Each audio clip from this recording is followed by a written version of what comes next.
All right, Shalom Israel. Shout out to everybody online. Shalom. Welcome back to class. Or if your preferable statement is Shalom, Shalom, Shalom. However you choose. Peace. And blessings. The water for everybody watching online and also in class. We're going to go ahead and get started. Salakia for being a little late. We like to start at like 7:30. But unfortunately, we're a little late.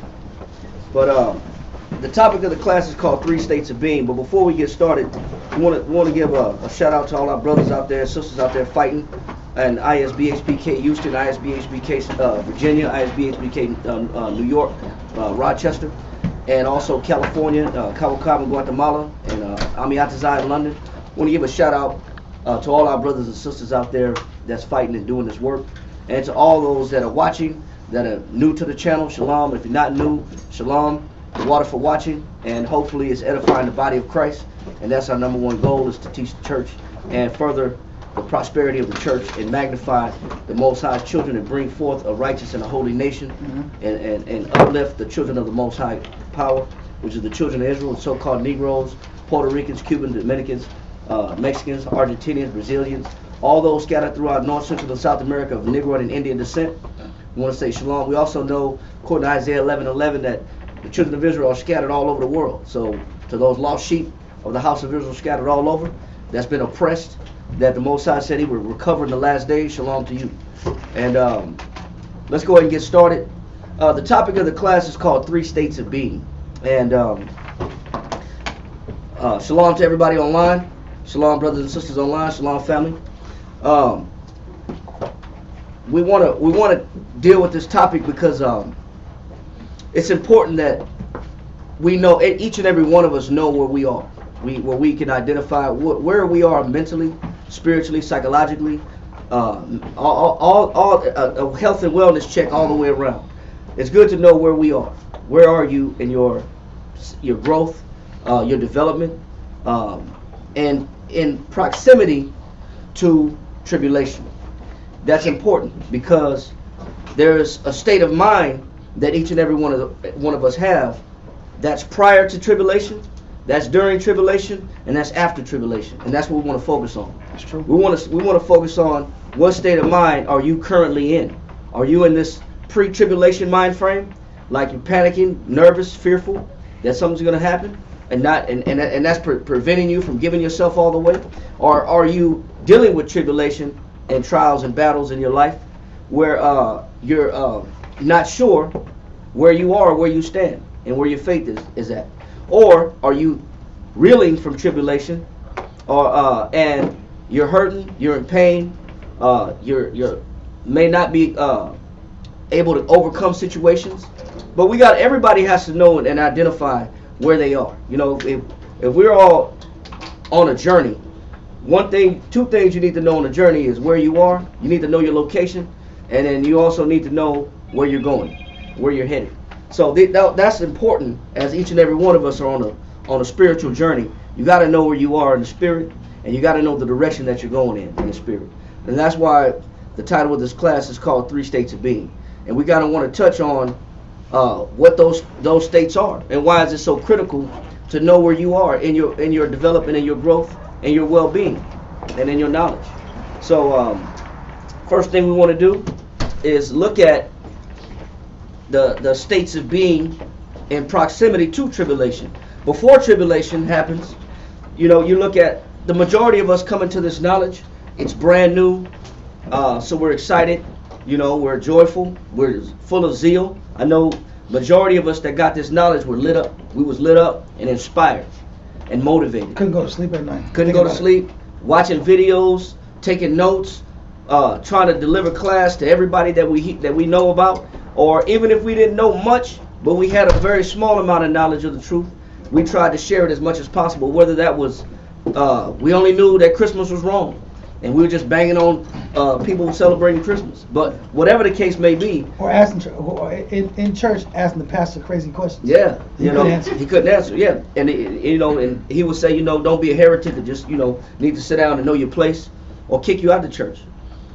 But regardless, we were all lit up when we got this knowledge. But over time, after tribulation, or during tribulation, that zeal starts to slow down. That excitement starts to slow down. That commitment slows down.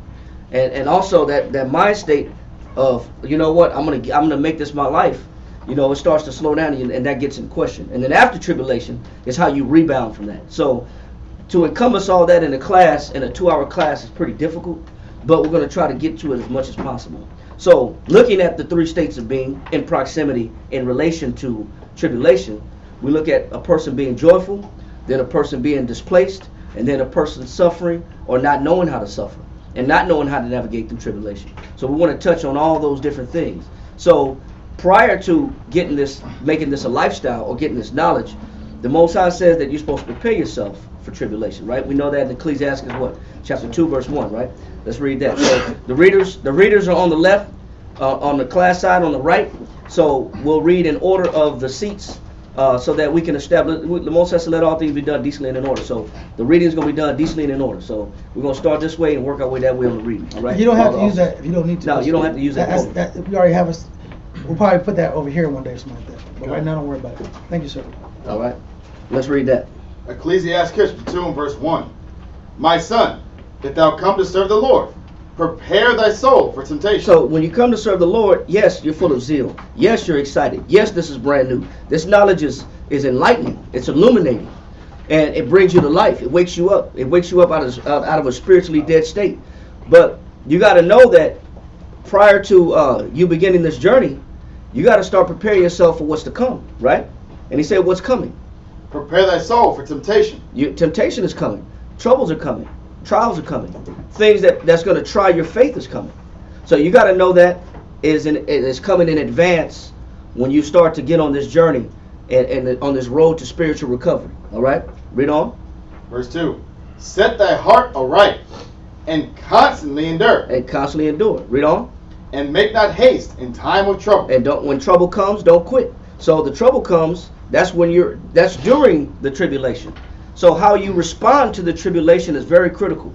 How do you respond to troubles that happen to you while you're on this walk of faith is very important. And you're saying troubles in the world, troubles in my personal life, troubles at the job, troubles in my marriage, troubles in what type of trouble? Because trouble hits brother anyway. But to be specific, when your loyalty is being tested, the trouble is, are you going to be loyal to Christ?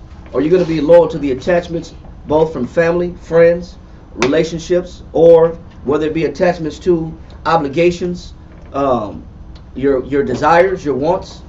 So that's gonna be put on a balance, on a scale, and you have to determine what it is that you're going to be loyal to and what type of commitment you're going to make towards these things, these affiliations that you have. So that trouble is going to come in a variety of ways. All right. So we know that that's what happens during the tribulation, right? Also, during the tribulation, he says, read that last part again. Come. And make not haste in time of trouble. And make not haste in what? In time of trouble. So yes, there's going to be, you have to prepare yourself for trouble. It's going to come. Temptation and tribulation is going to come. But while you're enduring the tribulation, don't quit, don't give up. Don't make haste, don't make hasty decisions.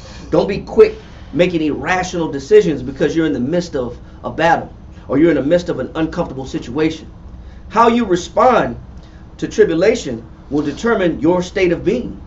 Whether you are in you're happy in life, whether you're mad because life is melancholy and it's the same old rigmarole, or whether I'm suffering and I'm behind and I feel like I'm stuck in a hole. All that is determined based upon how you respond to whatever life throws at you. All right? And to prove that, Yahweh, you can let that go. Let's go to 1 Peter chapter 4 and let's get verse 12.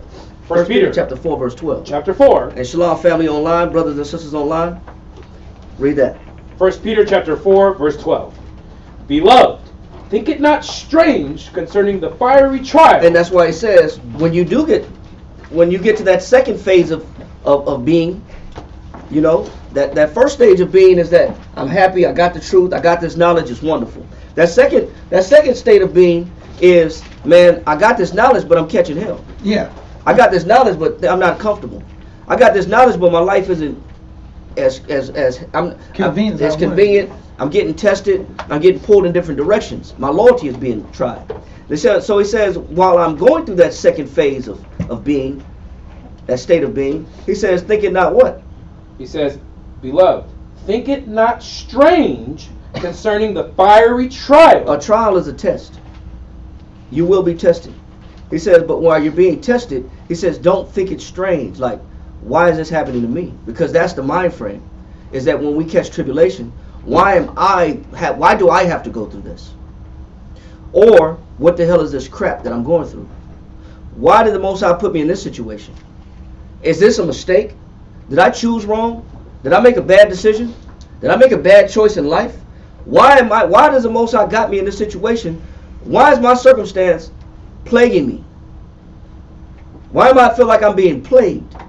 I thought getting the truth was supposed to be wonderful. It is. But you have to prepare for what's to come. And while the tribulation has begun, you got to know how to navigate through the tribulation. You have to know how to navigate through uncomfortable moments, through situations that are opposite of your comfort. So he says, think it not strange concerning what? The fiery trial, which is to try you. Go ahead. As though some strange thing happened unto you. As if some strange thing, like this is not supposed to be this way. So that means that my expectation is not met. So I come in the truth, and my expectation doesn't get met. So I think immediately there's a problem. I think immediately something's wrong. I think immediately this is not fair. I think immediately the Most High is unjust. Because I had a pre-planned or presupposed way of looking at how things I would think based off the, me not knowing the scriptures but wanting to be a part of scriptures. I had an imagination about what it should be. Right. And I didn't prepare myself for what's the state that I'm in now. And not knowing that state of mind is very critical to your development and your direction and where you're going, where you're headed, and how you're going to become an overcomer of your obstacles. It's very important to know where you are. That's why it says in next brother, let that go. We might read it one more time. Let that go. Next brother, read Ecclesiasticus chapter 18, verse 20. My will. God. So it's very important to know how to navigate and how to deal with life as I start to make this my journey in my everyday desire. My infatuation is serving the Most High in Christ. Well, it comes with some tribulation. We're all infatuated to serve the Most High in Christ, but it comes with tribulation. It comes with some battles and some tests. Read. Ecclesiasticus chapter 18 and verse 20 reads, before judgment. That's why it says, before you say, man, this is easy. This walk, oh man, I could serve the Most High standing on my head. It's no big deal. This ain't no big deal. I don't see what the stress is. Yeah, that's great before you've engulfed yourself into the work, and then all of a sudden you're being tested and you're being tried. It's easier said than done when you're on the outside looking in.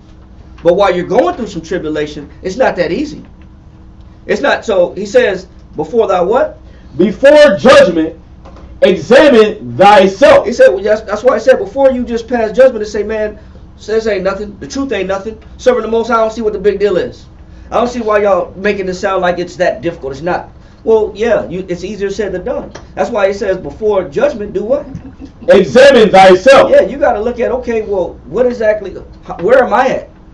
Am I going to be able to deal with tribulation? Am I going to be able to go through trials that the Most High presents in front of me, and I'm going to be able to navigate through those troubled waters with no problems, and I'm going to still hold on to my faith? It's always easier said than done. That's why you always have to have a healthy assessment of where you are. You have to know where you are mentally. You have to know where you are spiritually. You have to be able to identify what is normal for you and what is abnormal for you. What is right for you, what's healthy for you, what is unhealthy for you. You always have to know where you are spiritually. And what stress level you can maintain. Right. Because sometimes it's going to push you past your normal stress threshold. It will. And often, more often than not, the tribulation is going to displace you. It's going to displace you, and you will be displaced, and you will feel out of place, and you will feel not normal, and you're not going to feel normal. You're not going to feel like this is okay. Tribulation will do that. But what state of mind do you maintain while you engage in tribulation? All right. So he says, read that one more time. Before judgment, examine thyself, and in the day of visitation, thou shalt find mercy. He said, the day of visitation, the Most High would say, give you some mercy. So now, which leads us to the last state of being, which is to be hopeless. I'm distraught. God doesn't love me. What am I fighting for? Why am I doing this? Why am I going through this if all I'm going to do is suffer? Because that's the last state of mind that you can't allow your thought process to dive into. And is this necessary? Is this necessary? And that determines basically how I process grief, how I look at grief, how I look at struggles, how I interpret my struggles is very important. You have to know how to interpret struggles. You have to know how to read and navigate where you are and what has happened to you and where it puts you. That's a major point you just made, bro. You said knowing how to interpret, how to look at, how to see, how to perceive, how to judge an issue. Yes. Because it could be, for one man, it's just inconvenience. For another man, it's the end of the world. Yep. Same situation though. Same situation, but they both process grief or struggles differently. They both interpret the struggles in a different manner. Some, like you said, it's the end of the world, all is lost, it's hopeless. Why doing this? Why try? Or I can get through this. It's very important that you know where you are. Everybody has to know where they are. They have to identify within themselves. Yes, sir. Quick question. So you said that the three states of being, the first one is joyfulness? Yeah, joyfulness. Displacement. I'm joyful. I'm inspired. I'm full of zeal. I'm lit up. Man, the truth is wonderful. And then do I stay in that state of mind, or when I'm catching hell, I'm asking questions. That second state of being is, why am I going through this? Okay. What is this for? Why me? Why do I have to go through this? You know, is this something that everybody got to go through, or just me? This is not fair. You start asking yourself those questions. You're questioning yourself, and if you hold on to, if you allow those questions to not get answered, then you fall into that other state of being, which is distraught, hopeless, despair. The Most High don't love me.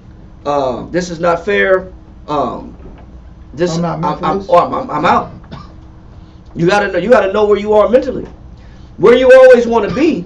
You always want to be in that first state of being, no matter what.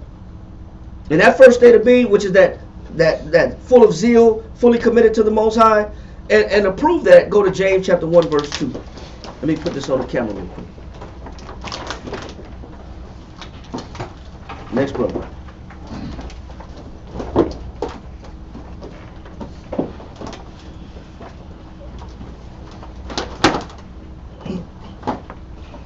James chapter 1 verse 2. My brother, count it all joy. So this is the state of being that you always want to be in, no matter what. All right. The state of mind, the correct state of mind, is not to question the Most High, to doubt the Most High, to become unbelieving, or to despise what you're going through and say this is not fair. The Most High doesn't love me, and then I cast off my faith, and then my heart grows hard. That's the third state of being that you don't even want to allow yourself to get to. You always want to be in this state of being, which is what?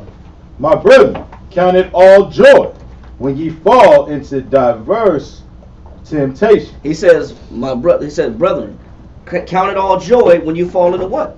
Diverse temptation. So even though you fell into diverse temptations, even though you're going through something that's uncomfortable in your life, you're still what?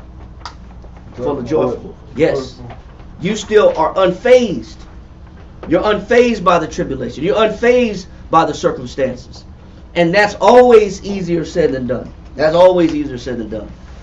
But you have to pull on strength, and you have to know where your mind is going and where the trouble that you're going through is taking you. Is it taking you away from your belief and your faith in the Most High in Christ? Is it taking you that direction? Or can I go through what I'm going through that's uncomfortable and still manage to maintain a positive, pure perspective to the Most High? We know that in Titus chapter 1. Next brother, read Titus. Read 2 through 4 real quick before you let that go. Next brother, read Titus 1 15 to 16. James chapter 1 and verse 2. My brethren, count it all joy when ye fall into diverse temptations. Go ahead. Knowing this. Knowing what? That the trying of your faith. So this is something that I got to know. That means that I know how to navigate my troubles. This means that I know how to interpret things that are unpleasurable. This means that I know how to interpret my struggles correctly. Knowing this, that what? Knowing this, that the trying of your faith worketh patience. That the Most High has put me through this because there is a benefit and the lesson in the end. So I'm not going to give up. I'm not going to get negative. I'm not going to be predisposed to a bunch of doubt. I'm not going to question the Most High, which leads to doubt. I'm not going to be angry and upset at my circumstance. Or fade to oblivion. Or fade out. Because you know what?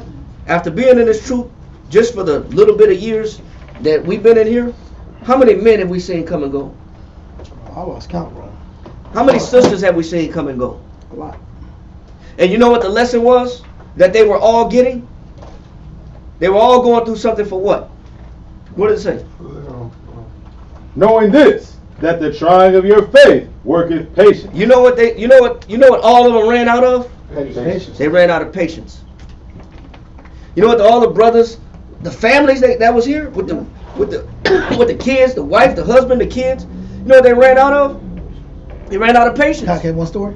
God. One quick story. There was a brother that was dying for a rib one time. Dying for a rib. And the funny part is, he quit. You know, we told him, listen, bro, this that you're dealing with right now, she's not really the one, because she wasn't really about the scriptures. And you know, she dipped on him, and he handled his business, but then he just looked up. Somebody said to keep your options open, and they said, "Hey, you want to sell some products for us?" He looked up, left his business, left what we're doing for the camp, and went to go sell, you know, some herbs and herbal products, 2 different herbal companies. Yeah. The woman that he initially that really liked, she came to the cart a month later and said, "Where is he?" Yeah. She was ready to get married. Wow. No cap, no joke, no BS. She was ready to marry the guy that hit. This was like the prettiest girl on the northwest side of San Antonio, for where I'm from, and she was ready to deal with him. But the Most High had that in the working behind his knowledge, because the Most High was just doing what? He was testing his what? Patience. Testing his patience. Yeah. And you know what he did? He went into herbs. From being a teacher, you're solving people's spiritual issues. So what's better, to heal somebody's soul or to heal their body? Soul. Heal their soul. So you went from healing people's soul to thinking that healing the body is better, when healing the soul is much better than just healing the body. The soul is more critical, because the scriptures say that the spirit of a man shall sustain his what? Infirmities. If you strengthen that man's spirit, he can overcome some of the physical issues that he's dealing with. But just to add on to that story that you brought up. Yeah, so the brother. But you know the brother lost patience. And the brother, but I mean, this was a jewel of the northwest side of San Antonio. And it has been since middle school. And she came right like 30 days later. Where is he? Yep. I'm trying to go to class. I'm trying to do it. Yep. And I'm like, I don't know where he is. I want to say, hey, that's what I want to say. I want to say that. I said, this is against the scriptures. This is against the scriptures down here. I grew up down the street from her. I grew up like maybe 4 blocks away from her, and she was everybody's crush since middle school. Everybody, Judah, she was the crush. So the whole point is, the brother locked her in. She was ready to go. He wasn't going to her house and begging this and that. The Spirit just brought her. I'm ready to lock into the Bible. I'm ready to go to class. Where is this person right here? Such and such Hebrew name. And I'm like, he's selling some herbs. He's selling herbs. I didn't tell her that, but I just said, I don't know. He's on vacation. He never came back from vacation. So, and that's happened more than once. There's a sister too. I want this type of brother. I need somebody for me. And then a month later, this literally happened. A single brother pops up in the camp. I want to serve Jesus Christ. Your exact type pops in 30 days after you quit. The Most High, from that day I said, listen, Most High Trying to show me something. Yeah, what is he trying to show you? Whenever you're about to quit, your blessing's right next door. Well, he said good and evil, they go hand in hand, man. What good is evil present with me? God. So they go hand in hand. God. But you know what he ran out of? The Most High was trying that man. Yeah. And trying that sister. God. Patience, man. God. And they ran out. And right when that patience ran out, that the blessing that was obviously around the corner dipped out, flew away. So this is why you got to know where you are. You got to know how to navigate your struggles. You got to know how to look at and interpret what you're going through, especially in the truth. You always got to maintain a pure positive outlook. What you got? If you finish that verse 2 through 4. I did not finish still. Yeah. Keep going.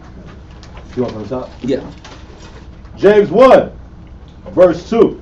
My brethren, count it all joy when you fall into diverse temptations. Go ahead. Knowing this, that the trying of your faith worketh patience. And that the reason why it's so uncomfortable is not that it's going to be like this forever. It's because the Most High is testing me.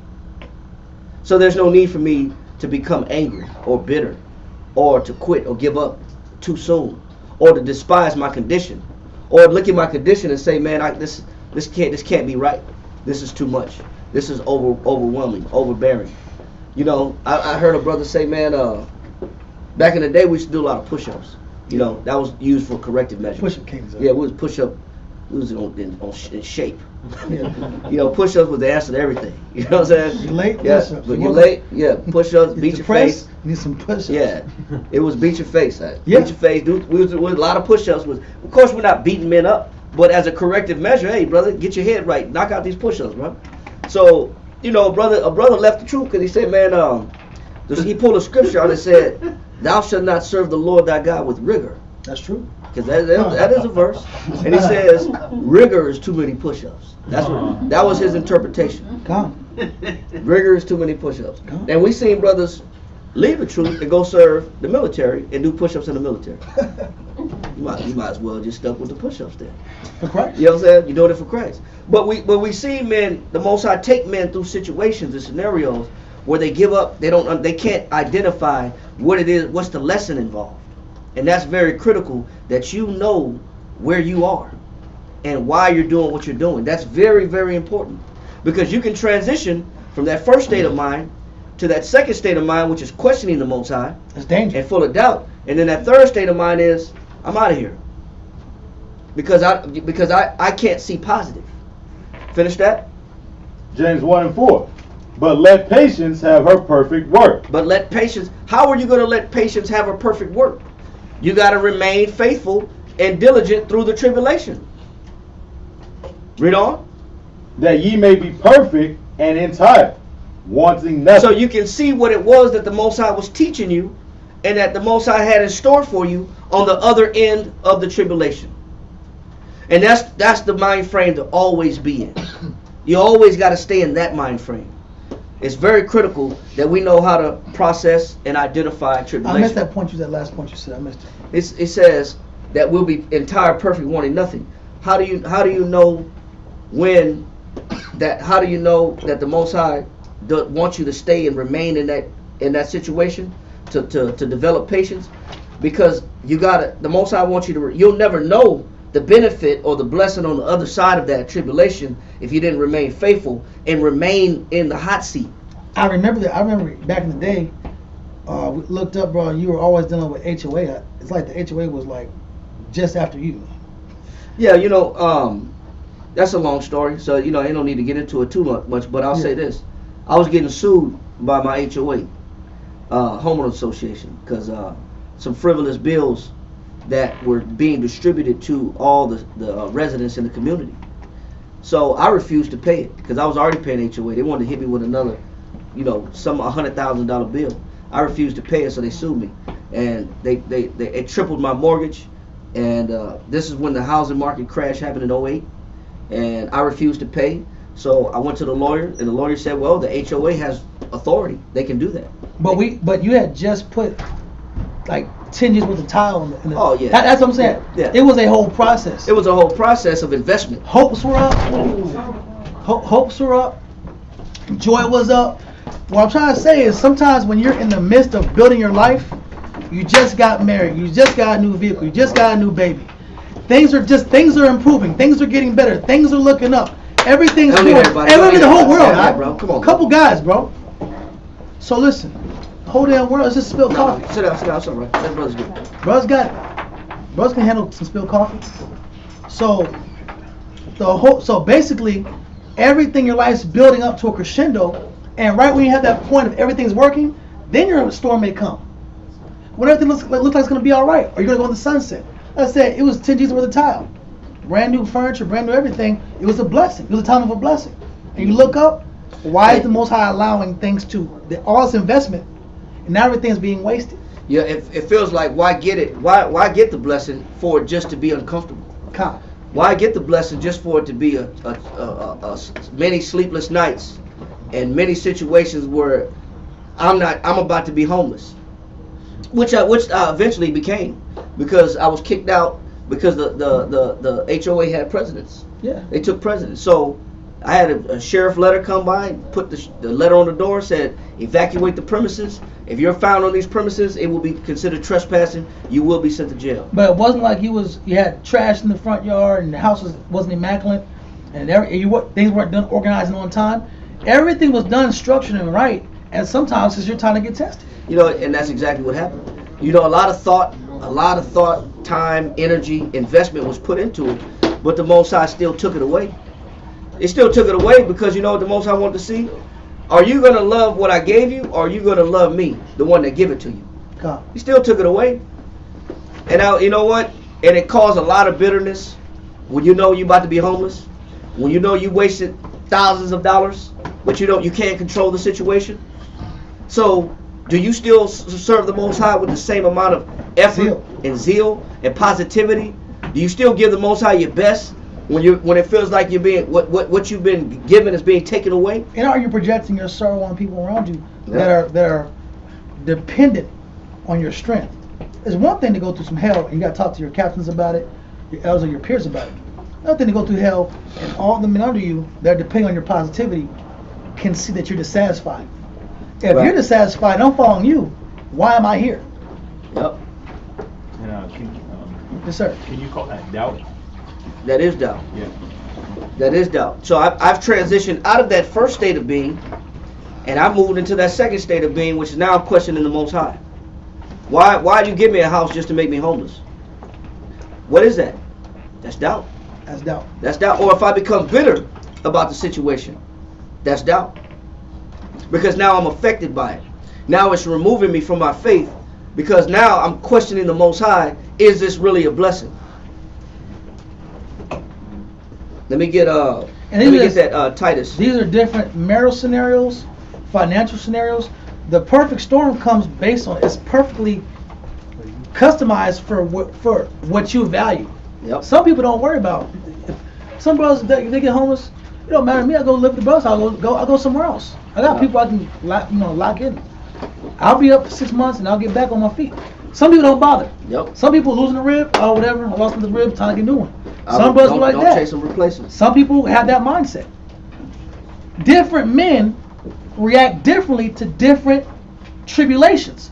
So the Most High has tribulations just for that person, man. That's for that one man, and for that woman. It's custom made. Yeah, I remember years ago. This is a crazy story, but I'm not gonna make it all day with stories. You're bringing some things up. I remember I was living in the brother's house. Me and my rib were living in the brother's house. My life was perfect. I look up and I get a phone call. Hey, bro, there's a brother coming out of town. You need to live in my house. No problem. I got a rib. She's kind of new, but she's cool. And I look up. I'm living on a baby bed. Huh? My wife is living with me on a 8-year-old child's bed. I didn't know why am I on an 8-year-old child's bed. There's night lights in here. There's night lights. There's story time. Unicorns. And I'm a grown man. I'm supposed to be the head officer, and she's supposed to lock into me. And we're living on a baby bed. What is this? Yep. You can say that. You can say, what is this? Yeah, I could have said that. Because when you say, what is this, that means what? I'm not taking the situation This ain't too well. fair. I'm not taking it well. This ain't fair. Now this the Yeah. funny part. This the funny part of the story, right? So she had this development of this. She had a dime-sized tumor in her brain that developed. That was there. So she has a dime-sized tumor in her brain. I'm on a baby bed, which is not really masculine or manly. I'm not living the manly, hardcore Israelite man power shalom life. You can't be like that on a baby bed, right? But then one day the guy that owns the house says, "Hey, bro, I need you to go grocery shopping for me." I'm like, "Brother, this ain't my house. I'm grocery shopping for you. Why don't you go grocery shop for your own self?" You know what I said? "No problem, sir. I want to go grocery shop." "What do you need me to go to the grocery store and get?"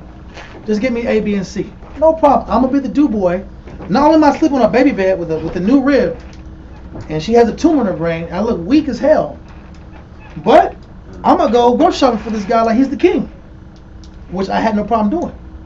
But when I went to the grocery store, a spirit told me, "Hey, see that right there? Buy every single root you see right there. This is some weird orange root. It's an orange root.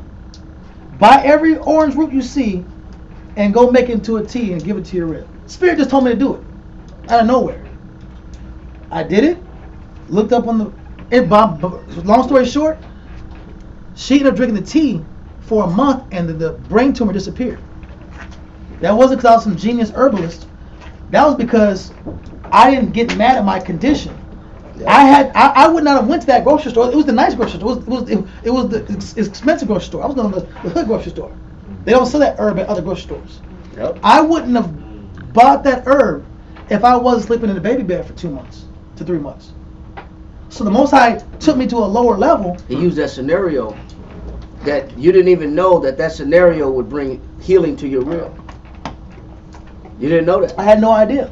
Imagine if you said, "Man, I'm not sleeping here. This is beneath me." This is beneath. It was in my head, but I said I'm not going to do this. But if you said this is beneath me, then and I'm not living here. So then, would you ever went to the grocery store to get that herb? No, I wouldn't have done it. You wouldn't have done it. So, because what the Most High was testing. Will you follow? Will you interpret the situation and stay positive no matter what you're going through? Yeah. Are you going to stay positive no matter what's going on in the condition and the circumstance? That's why it's so important. Go to Titus chapter 1 verse 15. And these stories are like 10, 15-year-old stories. These ain't like no new stories. But we're just saying these are situations that when you're trying to build your faith, you have to be displaced. You will be displaced. You're going to be displaced. Physically, these are physical displacements. Yep. But there's other displacements been dealt with all the time. Mm-hmm. Read that. Titus chapter 1 and verse 15. Unto the pure, all things are pure. Mm-hmm. But unto them that are defiled and unbelieving is nothing pure. Read on. But even their mind and their conscience is defiled. So the name of the game is to always stay in the pure positive state of mind no matter what I go through. And that's whether you win something or lose something. Whether you gain, whether you get something or it's taken away. Whether you stripped of a blessing, robbed of a blessing, or you robbed of what you feel is unfair. Regardless of the situation, you got to stay positive. You got to keep a positive, pure mentality and outlook at all times. A pure perspective at all times. Read on. Verse 16. No, yeah, he said, for even their mind and their what? For even their mind and their conscience is defiled. Is defiled. That's it. That's all I want to get right there. Okay. Now, next brother, read 2 Timothy chapter 3 verse 10. 2 Timothy chapter 3 verse 10. Let's read that. 2 Timothy chapter 3 verse 10. It reads, But thou hast fully known my doctrine. But Paul said what? But thou hast fully known my doctrine. Paul is saying, you know what I'm about. You know how committed I am. Paul said, you know what I'll endure no matter what, because I'm not going to let nothing shake my faith. Paul said, you have fully what? Known my doctrine. He said, you have fully known my doctrine, what I've been teaching, and what I've been demonstrating, and what I represent. Read on. Manner of life. He said, you know my what? Manner of life. He said, you know my lifestyle. You know the life that I live. You know what I'm willing to lose for Christ. Read on. Purpose. You know my intentions. You know my purpose. I'm here to serve Christ and nobody else. You know how I forfeited my whole lifestyle. I gave up my position. I made myself uncomfortable, all for Christ. I gave up my status in society, my social status. I gave up my career. He said, you know what I'm about. You know my lifestyle. Read on. Faith. You know my faith. He said, I count it all but loss for the excellency that's in Christ. He said, I count it all but dung. He said, you know my faith. What he's saying is, you know my pedigree. You know what I'm about. Read on. Long suffering. Long suffering. You know what I'll go through for Christ. Shipwrecked, beat, stoned, whipped 3 times, almost to the point of death. Bit by a snake. Ran out of the city, in prison, jailed, Yep. deserted. Marauders after him. Men taking oaths that they're not going to eat until he dead. That's bad. You know, he said, you know what I've been through. Read on. Charity. You know what I'm willing to give up. Read on. Patience. He said, you know my level of patience. Read on. Persecutions. You know what I've been through. The hell I caught for Christ. Read on. Afflictions. You know the afflictions that I go through for Christ. Read on. Which came unto me at Antioch. Go ahead. And Iconium. At Lystra. At Lystra, right? Is that verse 12? End of verse 11. Go ahead. Which persecution I endured. He said, which persecution I what? I endured. Go ahead. But out of them all, the Most High delivered me. He said, who delivered me out of all of them? The Most High delivered me. He said, but how did I go through them when I was going through it? I was going through it with patience. Did he say long suffering? He said, I was going through it with long suffering. So he's showing you, the Most High pulled me out of it. He said, but what was my state of mind while I was in it? Patience. He was patient, man. He endured, he stayed positive and pure through the circumstance. And that's very critical. But the truth of it is, a lot of us have not developed that faith of Paul just yet. A lot of us have not developed the strength that Paul is putting on display that we're reading right here in Timothy. A lot of us have not reached that. Let's go to Job. Next brother, let's go to Job. Start back up at the front. Next brother, let's go to Job chapter 19 verse 4.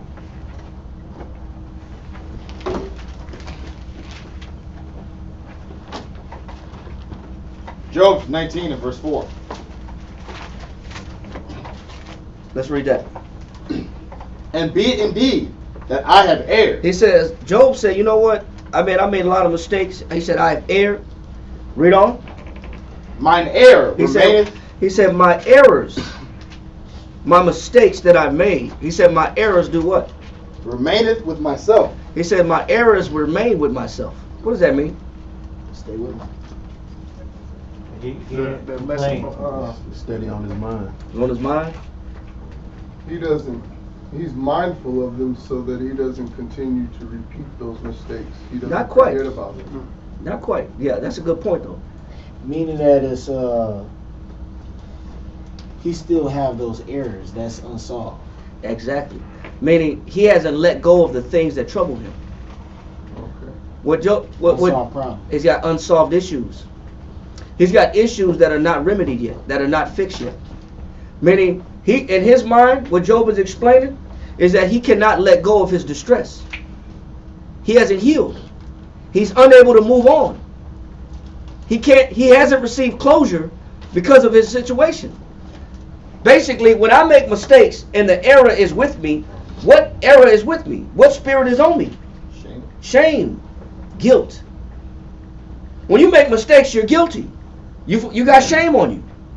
So he's not able to move past that spirit that's stuck on him because of the mistakes, the multitude of the mistakes that he says that he's made.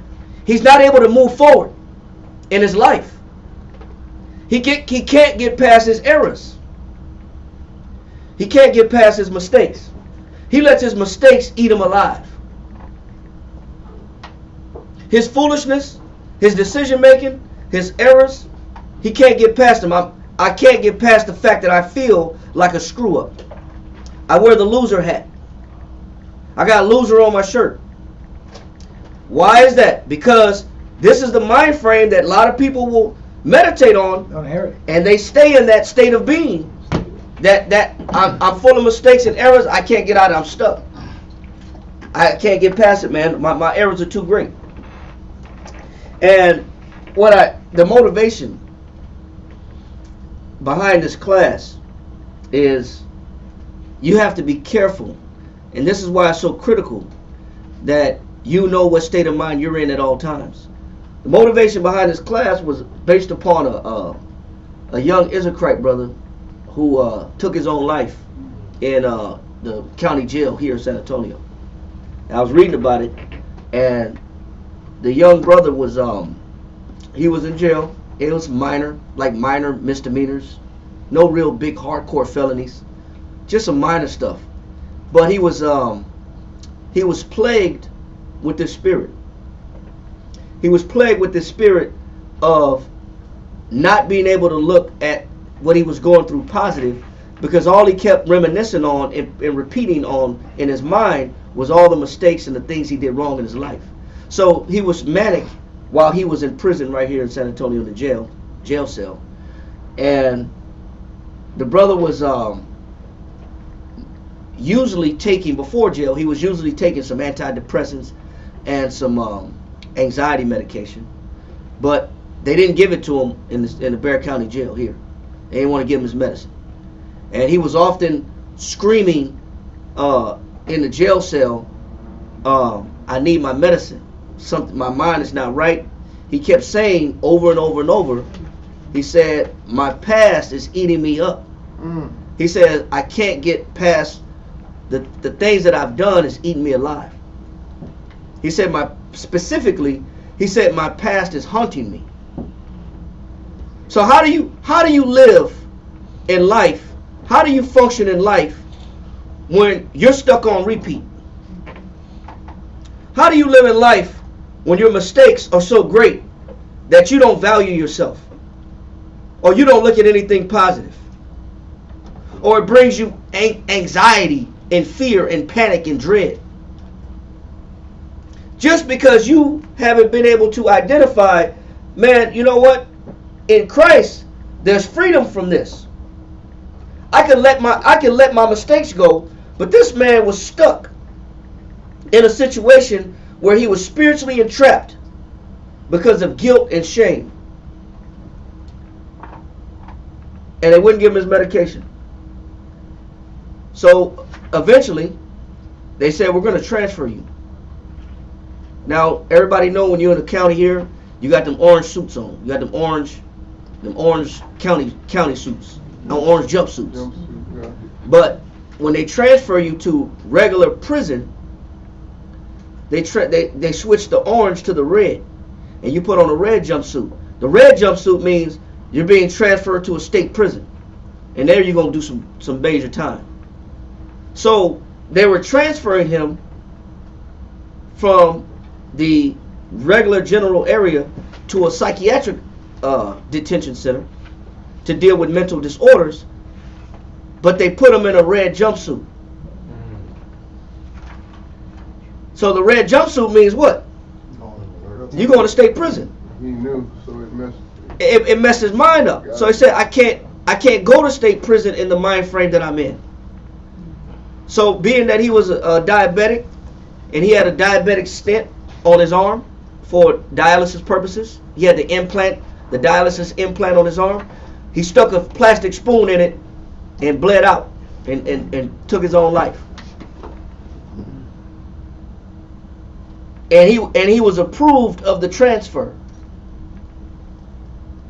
He was approved for the transfer for the state psychiatric prison detention center, but because they put them red jumpsuits on him, they didn't determine that, hey, you're not going to state prison.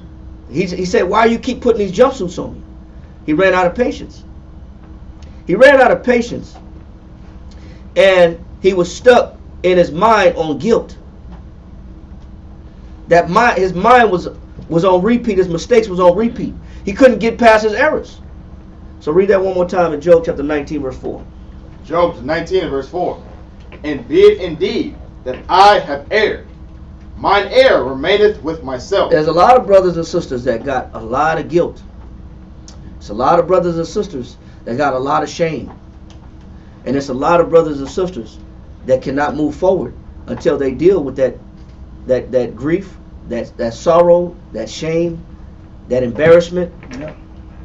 They gotta face the fact that, you know what, I gotta at some point in time let go of the things that I've done wrong and just count it as ignorance. I didn't know no better. I got to move forward. I can't let the situations in life that I've done take me out of positivity and wanting to fight. I got to preserve my state of mind. Now, of course, Ecclesiastes chapter 26 verse 4. Now, one way of doing that, of preserving that positivity, Ecclesiastes in the Apocrypha chapter 26 verse 4. Ecclesiasticus chapter 26 verse 4. Are you ready? Read that. It says, whether a man be rich or poor, if he have a good heart toward the Lord, he shall at all times rejoice with a cheerful countenance. So now, in order to do that, what is it going to take for me to get past all the mistakes I made in my life? You have to have a good conscience toward the Most High. I got to convert my conscience to the Most High. I got to change the way I think and the way I look at the Father. I got to change the way I look at the Most High. I got to change my intentions. I got to change my level of dedication. I got to change my level of commitment. I got to know the Most High loves me.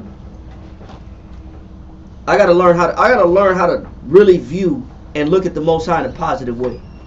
If you don't look at the Most High in a positive way, you are destined to fail again and again and again, and you won't get past what you're going through if you cannot look at the Most High in a positive way. You have to look at the Most High in a positive way. You got to change the way you think. You got to alter that.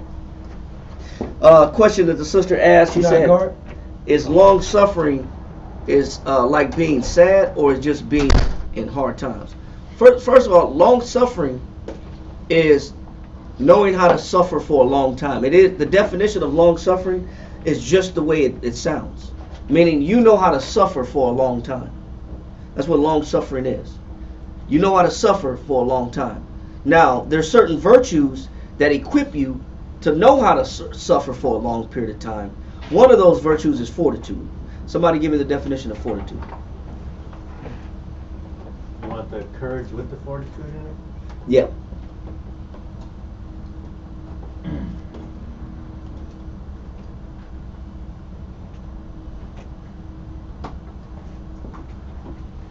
What you got? Definition of fortitude in the 1828 Webster's Dictionary. That strength or firmness of mind or soul. It says that strength or firmness of mind or what? Soul. So I got my mind is firm and my spirit is firm. I got to keep those firm. Read on. Which enables a person to encounter danger. And that firmness of mind, meaning how I view the Most High, how I look at the Most High, my perspective towards the Father, gives me the power to go to and enables me, it empowers me to what? Encounter danger. I can encounter danger. What else? With coolness. With what? Coolness. I can encounter danger with what? Coolness. So what happens if I have no faith in the Father? You're panicking. You lose your cool. I'm panicking. Anxiety. Now I got anxiety. Isn't that? I don't know if you remember this. There was a story about two football players, and this real happened. They had a boating accident, and there was a couple football players in the ocean. They were floating, and anything that was coming to get them. Yeah. And so a couple guys just Gave up. Yep. They were floating in the water for I think like maybe 36 hours. Yeah. And I think in the 36th hour, I could be wrong on the timing. One guy just said, "I can't." He refused to fight. I said, I can't live like this." And he just let go and died. But the guy that kept holding on, here comes a speedboat. Yeah, he got saved. But one had one maintained a strong spirit. The other ones, they didn't drown. They gave up. Then we had that one sister from Louisiana, who she was dropped dead in the middle of Katrina, and she was holding to a light pole with her baby and her husband. Remember that? Yeah. Sister was out here swimming. She was holding up her husband and her baby. Her husband couldn't swim. Couldn't swim. Husband and the baby. Out of everybody, the baby was the coolest. The baby had the spirit of long suffering. The baby had the spirit. The baby had the spirit of the Most High on him. The baby didn't cry, didn't ask for no food. Baby was in the water for like 2-3 days like this, just gonna be in this water. Baby was ultimately calm. Yeah. The baby had long suffering, and then the husband said, you know what? I don't want y'all to die behind my inability to swim. If anybody gotta go, let it be me. He let go, and he just got swept in the water, and they never saw him again. And she was the cookie lady. She used to go to every cart, every mall, and she sold. She said, I'm from Louisiana. But that's how she made money when she got they brought a lot of victims from Katrina to San Antonio, and that's how she had, matter of fact, she had a bakery in Louisiana, but she lost her bakery too. But that's how she made money to get back on her feet. She started cooking at home and then bringing it to different stores around the city.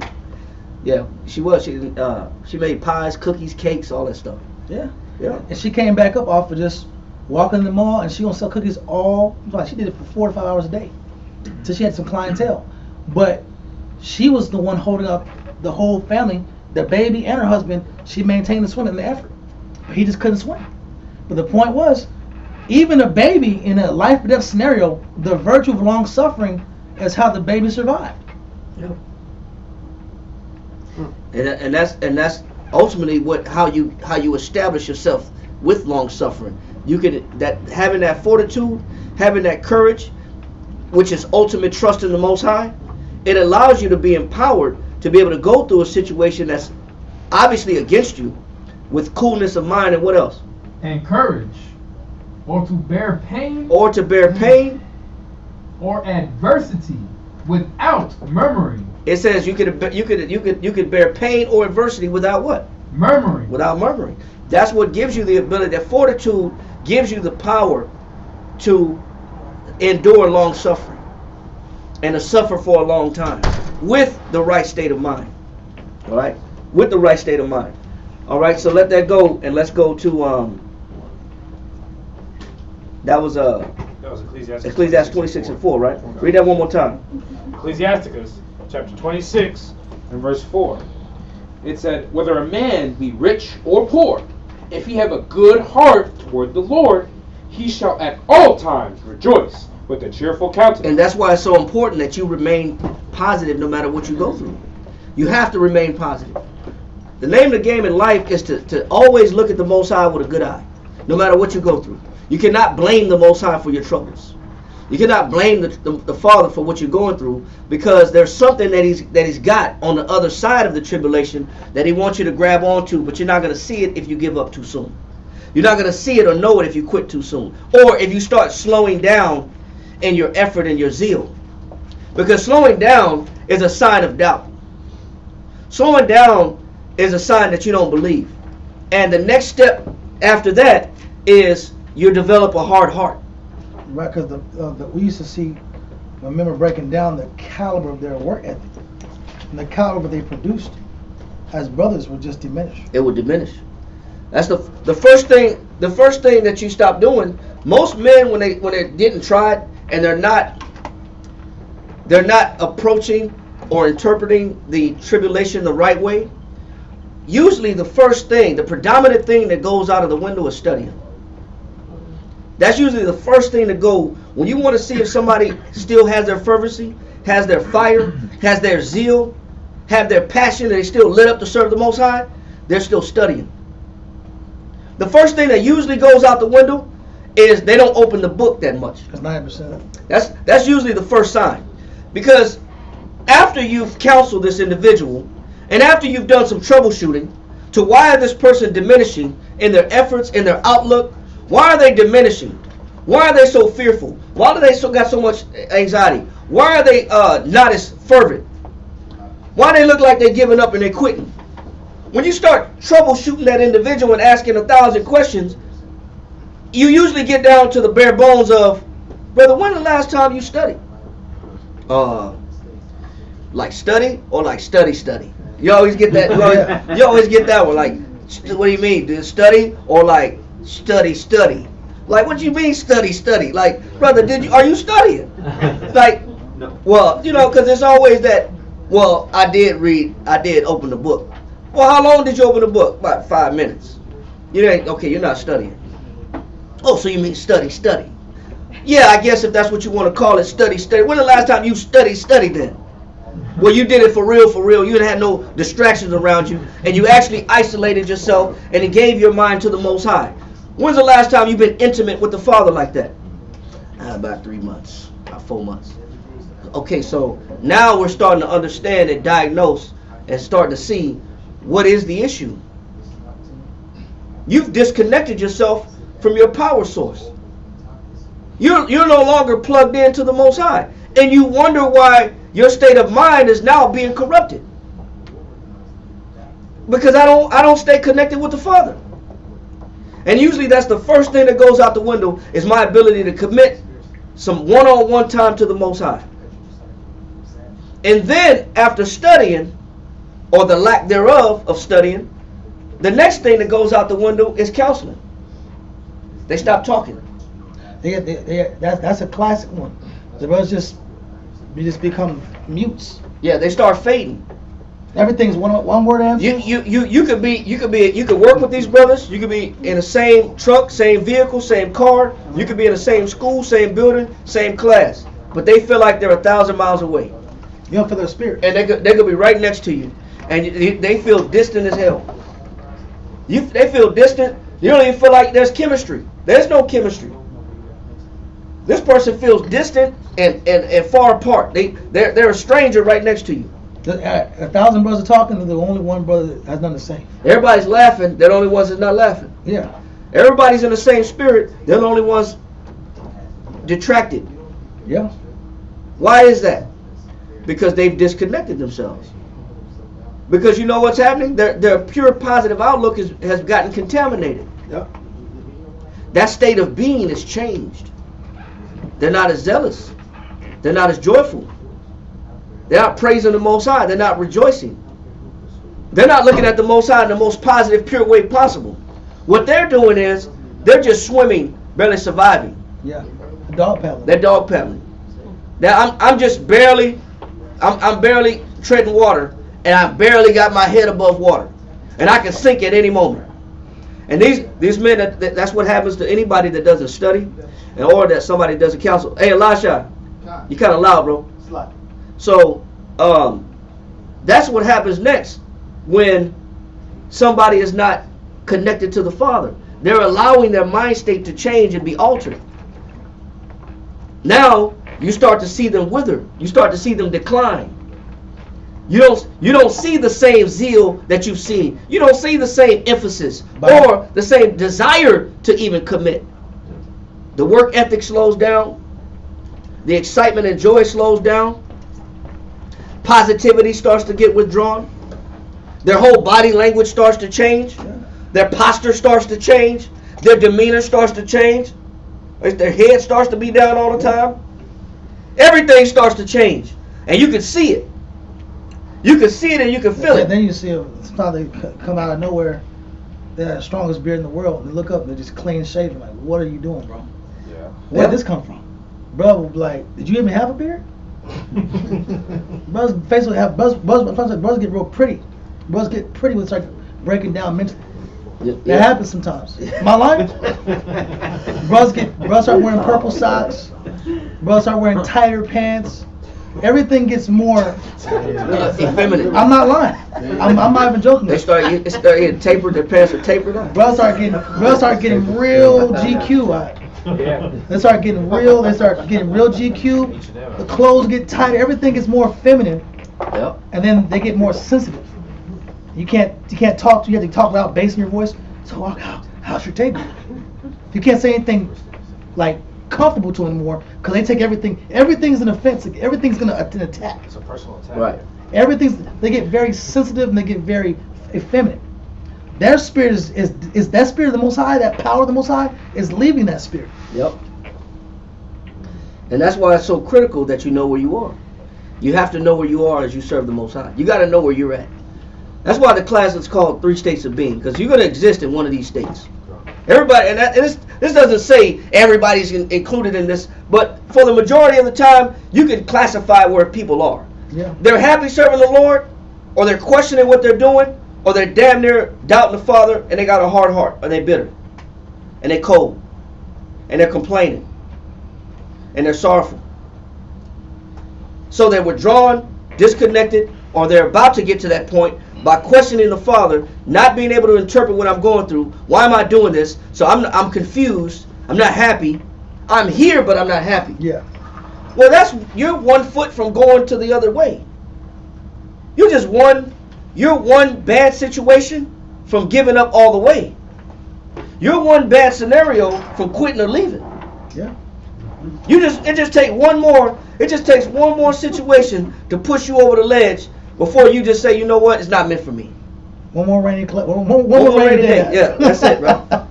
One more bad check. Back in the day, it was bad checks. He can't take 2 more bad checks. You're like, brother, hey, brother, he's to that point, brother, you got to give him. Listen, I've seen brothers do this. Yeah. Just to salvage men's faith, I've seen men take their check and give it to another man. Just to salvage that man. Because they know that if this man get one more bad check, you're out of there. He's out of there. I've seen brothers like, hey, brother, here. Go ahead and pay your bills, brother. Most High take care of me. Because that other man's faith was greater. Strong. It was greater. That other brother with the weak faith, hey, bro, here, look, bro, here, pay your bills, bro. Because that way, because you already fragile. You already breaking down. You just can't endure. One more situation, you got one more loss, one more element of discomfort. Just one more L. Just one more, bro. One more push-up. One more push-up. Just one more push-up from if you got so bad, you write a note to a brother about something, brother's gone, huh? A note. It ain't gotta be a push-up. Here's a note. Yeah. You know, the sister asked a question. She said, "Oh no, it's not a question." She said, "You have to pray for discernment," That's true. which is true. One of the definitions of discernment is understanding. So the word discernment and the word understanding are interchangeable. That's one definition of discernment is understanding. You got to get understanding about what you go through, and that's why you have to identify where you are. You got to know where you are. You got to know where you exist at. If you can easily be overthrown by tribulation and panic out the truth. Yeah. Or sad out the truth. Or not study out the truth. Yep. 2 Corinthians 13 and 5. Next brother.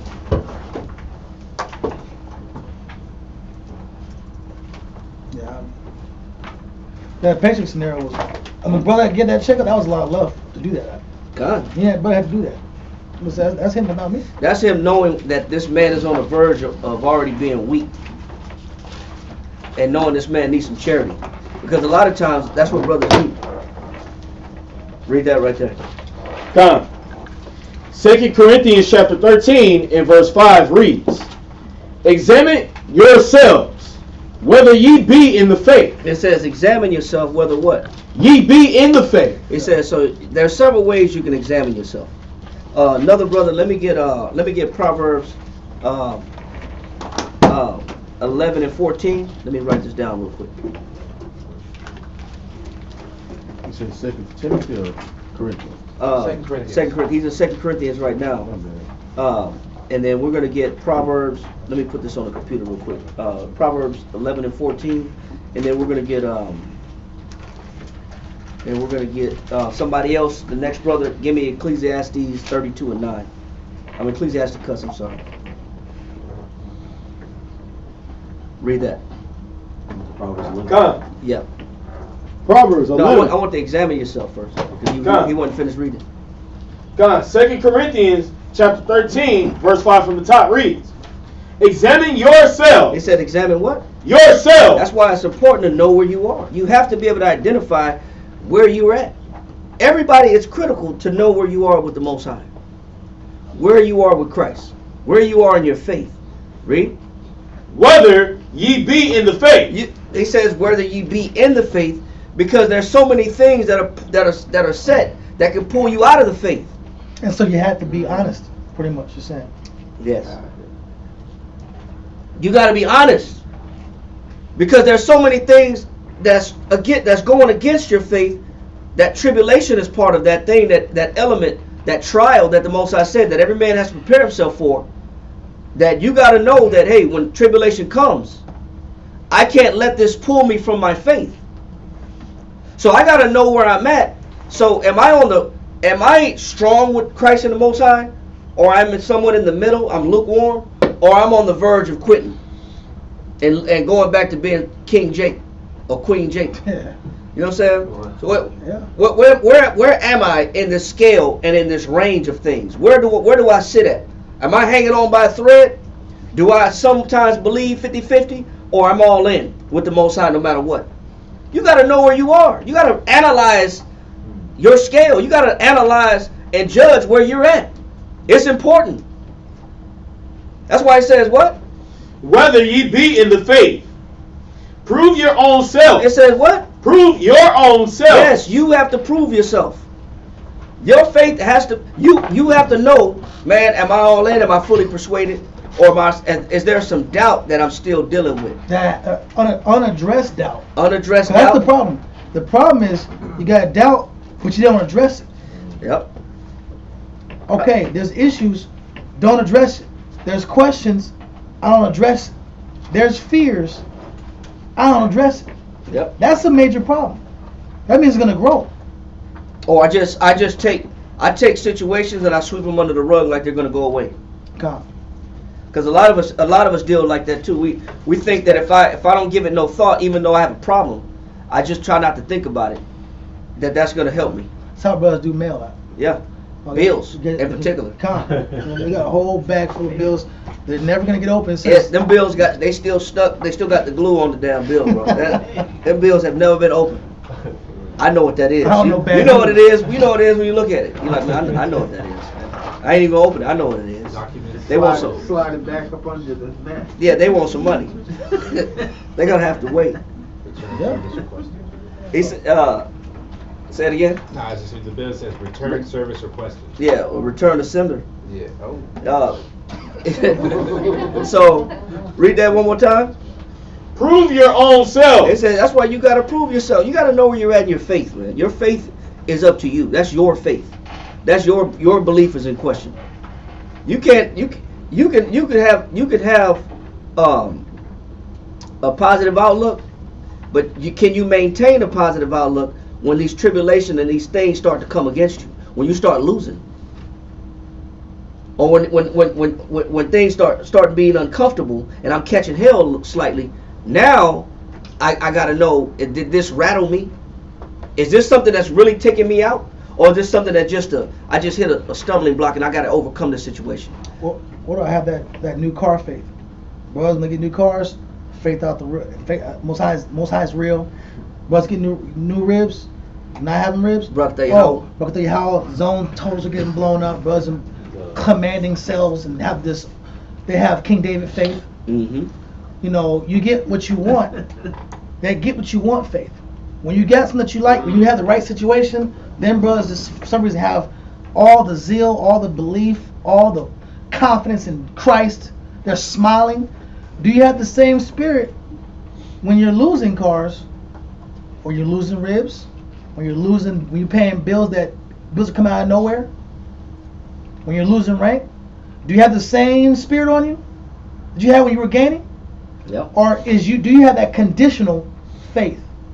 I only believe in the Most High sometimes when I'm gaining. Yeah, right. I don't really believe in the Most High when I'm losing. I only believe in the Most High when I'm comfortable. I don't believe in the Most High when I'm uncomfortable. You got to know where you're at. That's what it comes down to, and that's for each and every person to ask themselves: where do you reside at majority of the time in your mind? Where are you at with the Father? Yes, sir. Your reasoning. Your reasoning, yeah, absolutely, and we're gonna get to that too. Okay. Yeah, you hit it on the head. Right. But read it one more time. Prove your own self. He said what? Prove your own selves. Now there's ways that you can prove your own self. You know what I'm saying? You can really do some deep meditation, and you can do some psychoanalyzing, and you can start analyzing your decision making. You can start analyzing your choices. You can start analyzing your rationale, your reasoning. Do some journaling. And read your journal down the line, because sometimes brothers just can't see at the moment. So write your journal and then look at that 3 days from that. When you're a whole different mindset, you'll see. Oh, he was talking crazy. I'm talking crazy. It's me. This is me talking. Yep. Now we're gonna get to that too. There's a power in that too. There's a power in that journaling. Being able to identify. Now you can do this too to help you identify. Read that right there in Proverbs. Next brother. 11 and 14. You want to keep this? Or? Yeah, hold that for just 4 seconds. Proverbs 11 and 14. Where no counsel is. Now hold on. Now to help you identify where you are, what's always good to have at your disposal? Counsel. Counsel, man. If you can't figure it out, if you don't know where you are, if you can't identify your strong points or your weak points, if you can't identify whether you're on the verge of quitting, or you're strong, or you're displaying the right attributes, or you're pursuing the right virtues, then the best thing to do, if you can't identify it for yourself, you better pick up the phone or tap a brother on the shoulder. An elder, you better tap a brother and say, brother, being that you know me, being that you watch me, being that you see me, being that you're around me, being that you understand me, what do you see that I need to do to make some changes? Where do you see me at? How do you rate my development? How do you rate my growth? If you're humble enough, you will. If you're humble enough as a wife to a husband, you'll say, you know what? Am I meeting your expectations as a wife? Am I executing the things that's befitting for a wife, or becoming of a wife or a daughter of Zion? Am I befitting the things that's requested to be a good sister, and a good wife, and a good leader, and a good mother? If you're humble enough, a sister could go to another sister, an elder sister, and ask that question: what changes do you see, that I can make that could add an advantage to me, or help me stay strong and be fervent in this faith and this belief? That's what the body is for. You can always pull strength from the body. This is something that you have at your disposal that you should be pulling from when you don't know where you are. Or if you're displaced in your faith and your faith is being rocked, you better start opening your mouth. You better start asking people, I need help. Like the brother that took his life. You know what? He was asking for help. Nobody heard him. Needed his medication. He said, man, the past was eating me up. Nobody helped him. He saw medicine is only limited anyway. They can only numb you. They can't help you get past your sins. They can just numb you and dull you down. Numb you out. Slow you down. Give you some lithium or something. Have you numb you up a little bit. But they can't take away thoughts. There's only one place you got to go to take away thoughts, or to take away faults, or mistakes, or errors, or guilt. You better reach out, man. That's free. For your sake. Counsel don't even cost nothing. No? I understand if you're paying, you got the body of Christ. You're not paying for that. You know what you owe? You just owe it to the next man that need counsel. Yeah. That's what you owe. Just like freely as you receive, freely what? Give. Freely give. You just owe it to the next person. Man, pass that, pay it forward, man. Pass that down, man. Just like I gave you counsel, don't be greedy with the counsel, man. Pass that counsel to people that need you. Because other people was there to help you overcome. Yeah. Don't be greedy with the damn counsel. Don't be stingy. taking. Yeah, like it's about benefiting me. You want all the counsels, but when it comes to other people needing counsel, you give them none. I gotta go home. I got things to do. I'm busy. That's on you. Yep. Give them counsel. And you owe that to the next person. But he said these are ways that you can identify where you're at in your faith. You can do what? Read that one more time. Proverbs 11 and 14. Where no counsel is, the people fall. And he said where no counsel is, the people what? Fall. Read on. But in the multitude of counsel. But in the what? Multitude of counsel. You got a lot of men to help you get to where you need to be at. There's a lot of sisters. That's the beauty of having a camp.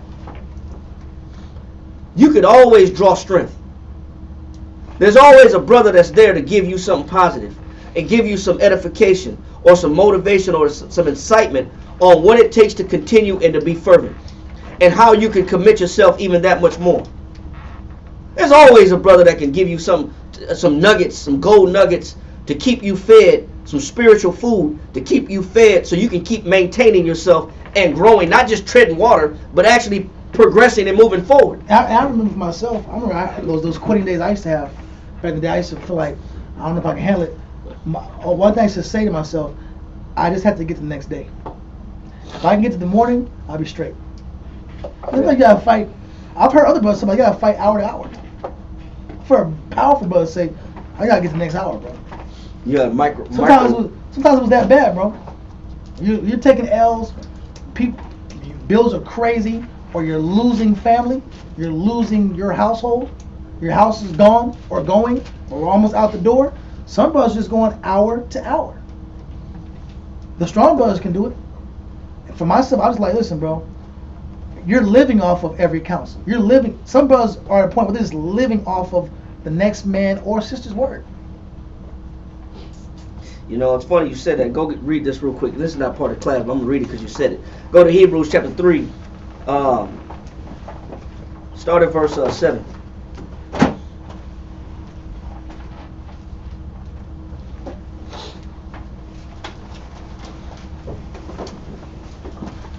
Hebrews chapter 3 and verse 7. Ready? Yes, sir. Wherefore, as the Holy Spirit saith, today if ye will hear his voice. It said what? Today if ye will hear his voice. It says the Holy Spirit is telling you that any day is a good day. That any day is an opportunity. Any day you have to take it as an opportunity. To do what? Today if you will hear his voice. He says, wherefore, as the Holy Spirit saith, today if you will hear his voice. Meaning, it's talking about you have to take advantage. There's an urgency that must be behind your pursuit to be balanced with the Father. To be there, to attribute your faith to the Most High. If you're not cautious and you waste time, the longer you wait to get your spirit right, the worse your heart gets. The worse your mind gets. The more that you evade counsel and you evade people giving you instruction, giving you understanding, or the other word for understanding, that discernment, how to look at certain things. That's what discernment is. It's the ability to look at a situation and to determine both good and bad. So what I have to do is I have to look at it as today this is my chance. I better not let a day go by. I better not waste no time. I have a problem. My faith is not strong as it needs to be. So I need to fix that today. I got to work on that right now. I can't say, man, I'll be all right. You may not be all right. You may not. You can't say everything's going to be okay. You can't say that for a certain. Because you don't know what tomorrow brings. It says sufficient of the day is the evil thereof. You don't know what tomorrow's coming with. Tomorrow's coming with a whole nother set of its own problems. You better deal with the problem that you got that's at the forefront of keeping you weak. What's keeping you weak? You better address that. That's why the Holy Spirit say, you better address that today. You better look at you. You better start analyzing today. Read on. Verse 8. Harden not your heart. Because if you don't analyze today, if you don't take advantage of the opportunity, if you don't seek out the multitude of counselors that's around you, you're going to go to a different state of mind. You're going to exist in that third state of being. With Satan is like, he looking at this like red light, yellow light, green light. This is good. I'm winning. I'm winning. I got him on stage 2, phase 2. I'm winning. I got him on phase 3. I got him on the line. Now it's just about distrust amongst the brothers. If I can build some distrust, I'm in there. Because now some people only hold on based on brothers. Some brothers don't read the Bible like they need to. They just live off of good times and jokes for brothers. Yeah. I'm like, okay, bro, it's all good until brother says something you don't like. Then you're out of there. That was the only thing tethering you to the body. What do you have tethering you to Christ? What do you have tethering you to the righteous outlook of Christ? Yeah. Is it just your husband and your relationship with God? Is that it? That's fantastic until that relationship goes sour. What else do you have tethering you to Christ? Just beyond just your marriage. But people they'll have 1 or 2 tether points, and then Satan will strategically attack every tether point. And after he breaks 2, now you're just holding on base. You're just waiting. It's just one more conversation, one more correction, one more situation, one rainy day. That's what people do. They don't sit here and stack reasons. I want to stack reasons why I'm here. You know, it's something you said that I gotta pick this. I gotta go here because you. I'm only reading this because you said something. But now because you said something else, I gotta go here because you're bringing it out, bro. You're bringing great points out. So read this one more time. Hebrews chapter 3 and verse 8. Harden not your heart, as in the provocation. The provocation is you can duplicate the same mind frame that the children of Israel had that we had when we was in the wilderness. How we looked at everything the Most High took us through with problems, as trouble, as being an inconvenience, with a complaint, with a murmur. This is crap. Why do I have to go this way, Moses? Why did you bring us out of Egypt? Just to die, Moses? Who put you in charge, Moses? Why do we have to follow you, Moses? Now there's an object to your scorn. Yeah. Now you got a negative outlook to everybody that's leading you in faith. Anybody that's leading you in faith, you got a negative outlook towards them. You can duplicate that mindset. You can duplicate that negativity. That's that third state of being that you don't want to exist in, where everything is negative. Nothing you look at is positive. That's why I said you got to take advantage of today. That's why the Holy Spirit talking to you today. Hey, you need to really do some soul searching today. You need to really do some self-analyzation, some psychoanalyzation today. You really need to troubleshoot your thought process today. And you got to get past that grief and that sorrow. And if you made mistakes, don't be like Job said, man, I live in my errors. He said, my errors remain with me. Man, you got to learn how to get over your error. You made some mistakes. You need to shake it off, come back stronger. As it was in your mind to go astray from the Most High, therefore seeking Him in return 10 times more. 10 times more. So now you got 10 times the work to get back to where you were in strength. If you fell victim to mistakes, errors, or bad decisions, or a weak mind. Yeah. Now I got to read this because you brought up how Satan will play with you. Go to 2 Corinthians chapter 2. Give me verse 5.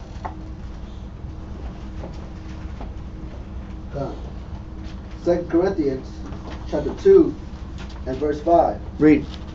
But if any have caused grief, He said, but if any man has caused grief and he made mistakes, read on. he hath not grieved me, He said he ain't did nothing personal to me. Read on. but in part that I may not overcharge you all. He says he ain't did nothing to me because he said if that's the case, then everybody's guilty. Because everybody's done something that's caused grief. Everybody made mistakes. So if a man make mistakes and he's had trouble in his life, bad decision making, he said if he made mistakes, let him heal from it. Read on. Come on, verse 6. Sufficient to such a man is the punishment. Is this punishment? He says grief is a sufficient enough punishment for a man. Because you know how many men can't get over their grief? They can't get over their mistakes. They can't get over their bad decisions. They can't get over their flaws. They can't get over their addictions. They can't get over all the mistakes that they made. He says the grief alone is a bad enough and a sufficient punishment sometimes for a person. What's that scripture right there? Come on, it's 2 Corinthians chapter 2, verse 5. Verse 5. Now Read. verse 6. Sufficient to such a man is this punishment, Go ahead. which was inflicted of many, Go ahead. so that counterwise ye ought rather to forgive him. So instead of badgering a person for being full of mistakes, you just full of crap, brother. You full of shit. Instead of badgering a brother for being full of errors, you gotta. The error alone is enough to condemn somebody's mind. Right. That alone is enough to make somebody suffer. So he said it's better that you just forgive him so that he can overcome his error and not be entrapped in his own mistakes. Read on. Come. And comfort him, And comfort him. Why? lest perhaps such as one should be swallowed up He says because some men are swallowed up with what? with overmuch sorrow. What do you call overmuch sorrow? Depression. Depression. That's what you call overmuch sorrow. Who uses depression against you? Satan. Jump down to verse 11. Come. Who uses depression against you? Come. Verse 11. lest Satan should get an advantage over How us. how does Satan get an advantage over you? By using depression. He uses depression on you.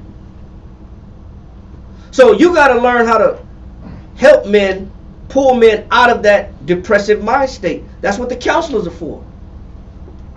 Because when you're depressed and you soaking in your pain and your sorrow, you're bait for Satan. Wow. You bait for Satan is aiming at you. He's targeting you. He got the trap set. He's going to use overmuch sorrow because you don't know how to change your state of mind.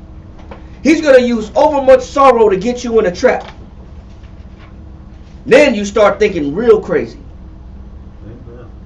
Maybe the Lord don't love me. Why should I even live?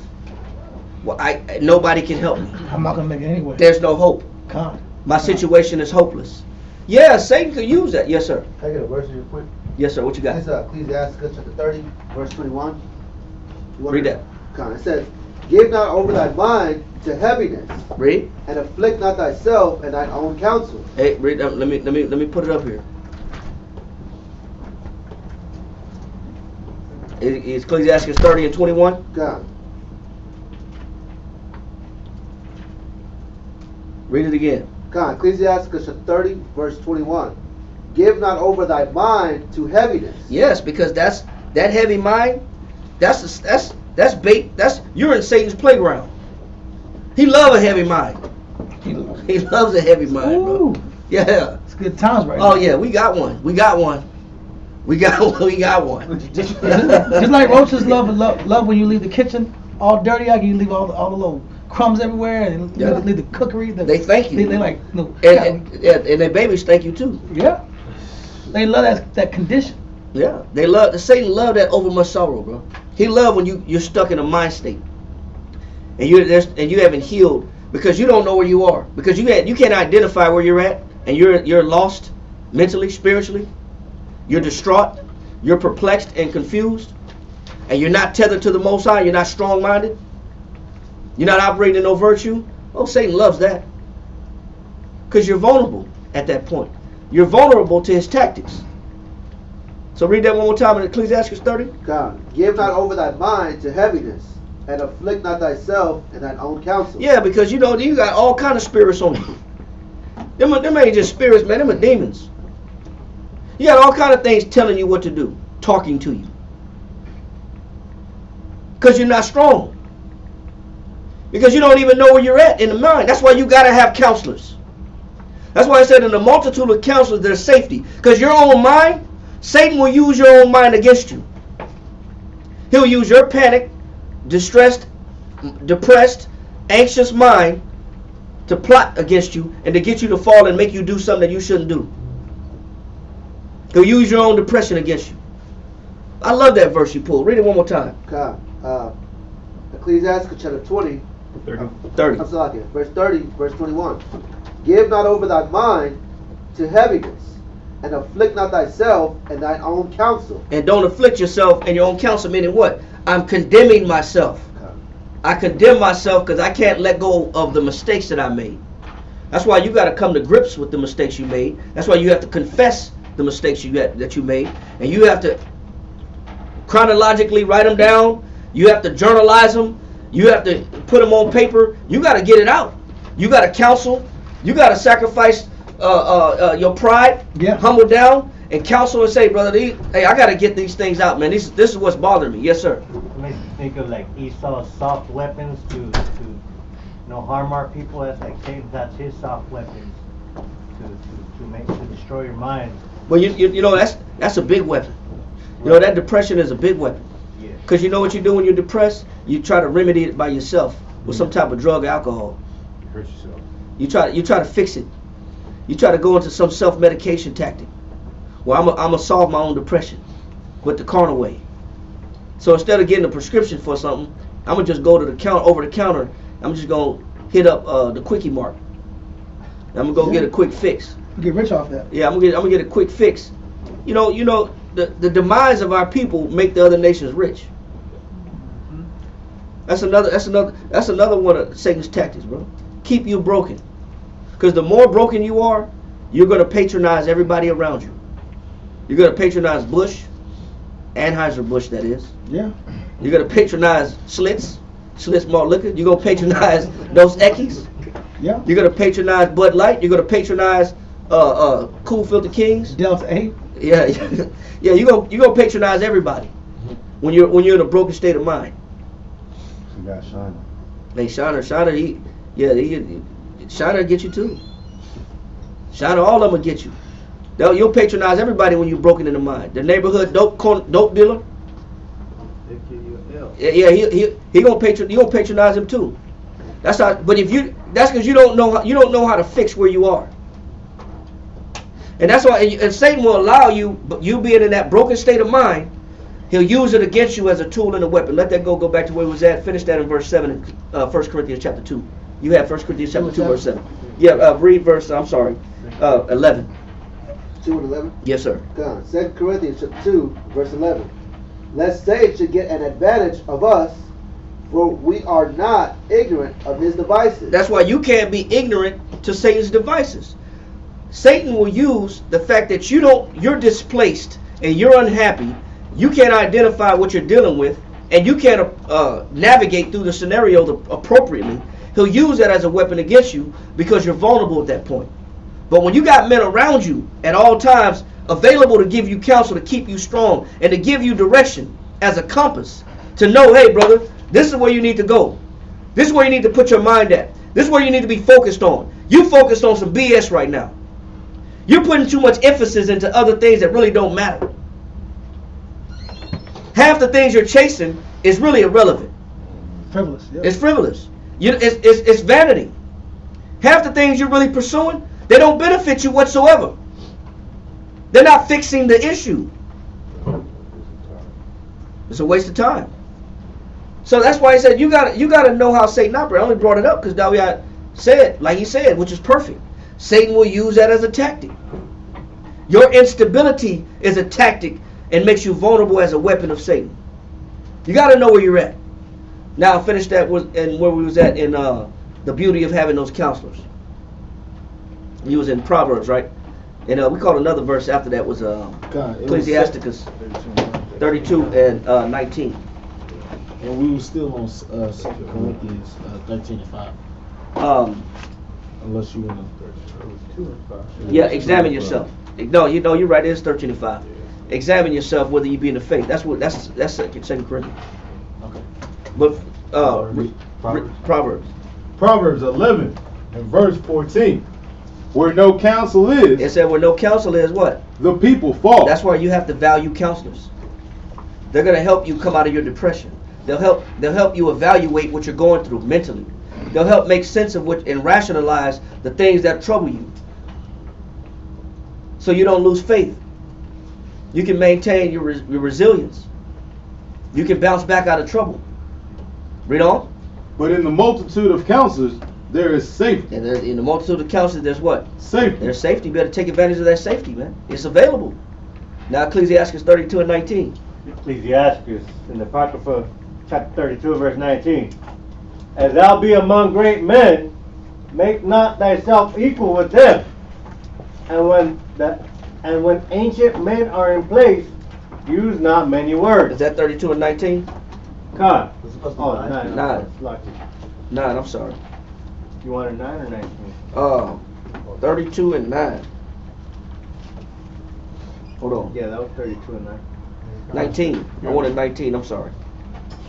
Ecclesiastes Yes, chapter 32 and 19, not 9. Verse 19.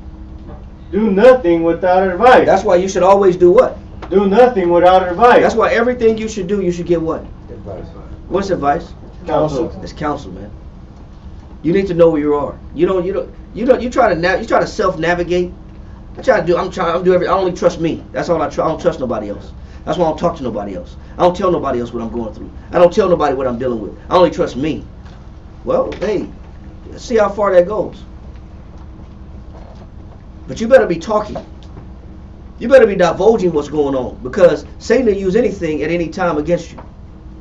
That's why I said do nothing without what? Advice. Read on. And when thou hast once done, And once you counsel, once you get advice, read on. repent not. Don't change the advice. Don't alter the the counsel to better suit your flesh. Because brothers will give you counsel based on a spiritual avenue. This is the road that you need to go down. This is the spiritual path you need to take. What you'll do is take the counsel and find the most convenient path that allows you to get what you want, instant gratification, and then somehow try to get and establish what the brother counts you to do. So I'm going to just kill two birds with one stone. I'm going to do what I want and still follow the counsel. That don't work that way.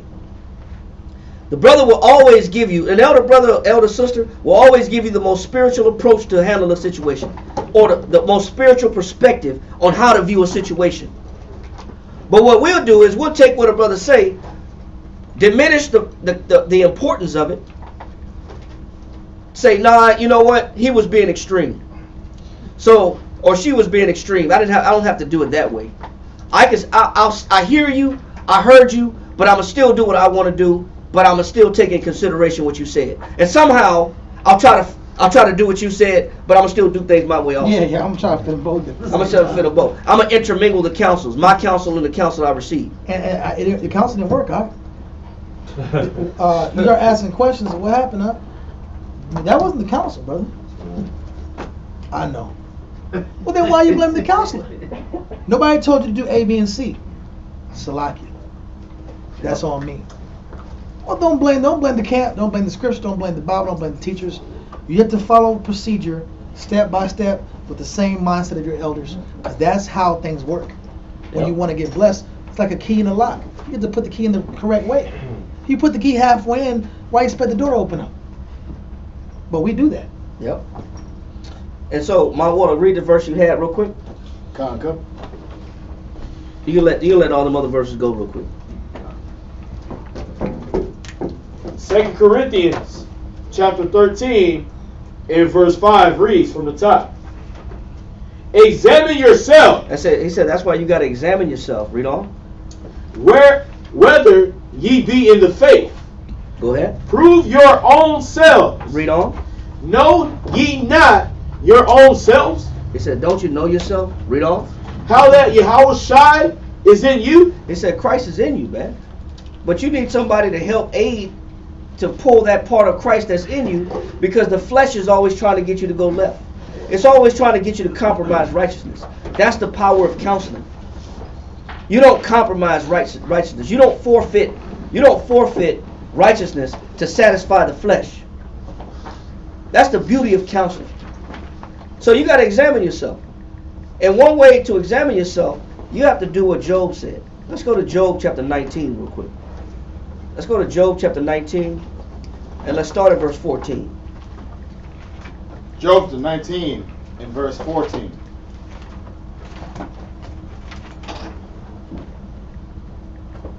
Read that.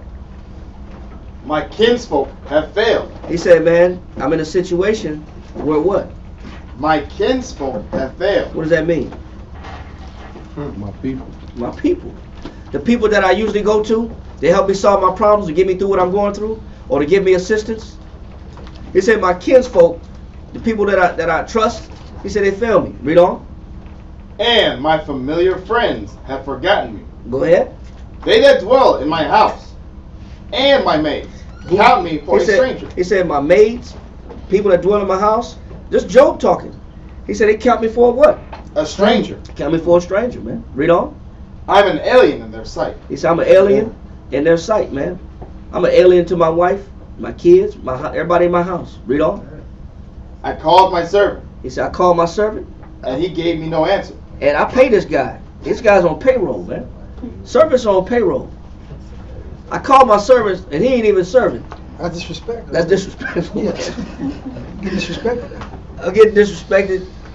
They ain't even answering me. Read on. They not responding. Read on. My breath is strange to my wife. He said, my breath is strange to my wife, man. She don't recognize my breath. Read on. And also, my advice to my wife is strange. Because Yeah. breath is also wisdom. At one point, when I was giving her wisdom, I was the best guy in the world. When I was winning, oh, your counsel's wise. Yeah. You're the wisest husband of all Jews.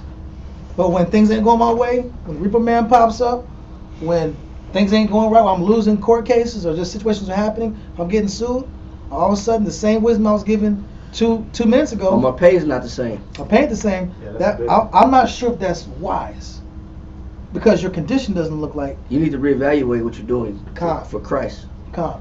For Christ's sake. Yeah, read. God, my breath is strange to my wife, Great point. Read. though I entreated for the children's sake of mine own body. What is he saying right here? He's saying, man, everybody that I depend on, man, I gotta make sense of what's going on.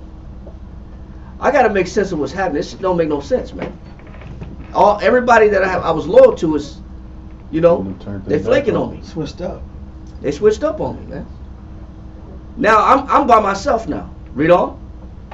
Verse 18. Yea, young children despise me, and I arose. It's like, I arose, and they spake against me. All my inward friends abhorred me, and they whom I've loved are turned against me. He said, the people I love, they turn against me. So what does it sound like Job is going through? He's going through rejection. He's going through tribulation, man. He's catching hell from everybody, from every which way, every angle. Now, what he's saying is, how do you deal with that, man? How do you deal with a situation when everything is adverse to you? You got to go to. Well, finish reading first. Down to 20. Keep going. Yeah. My bone cleaveth to my skin and to my flesh, and I am escaped with the skin of my teeth. Go ahead. Have pity upon me.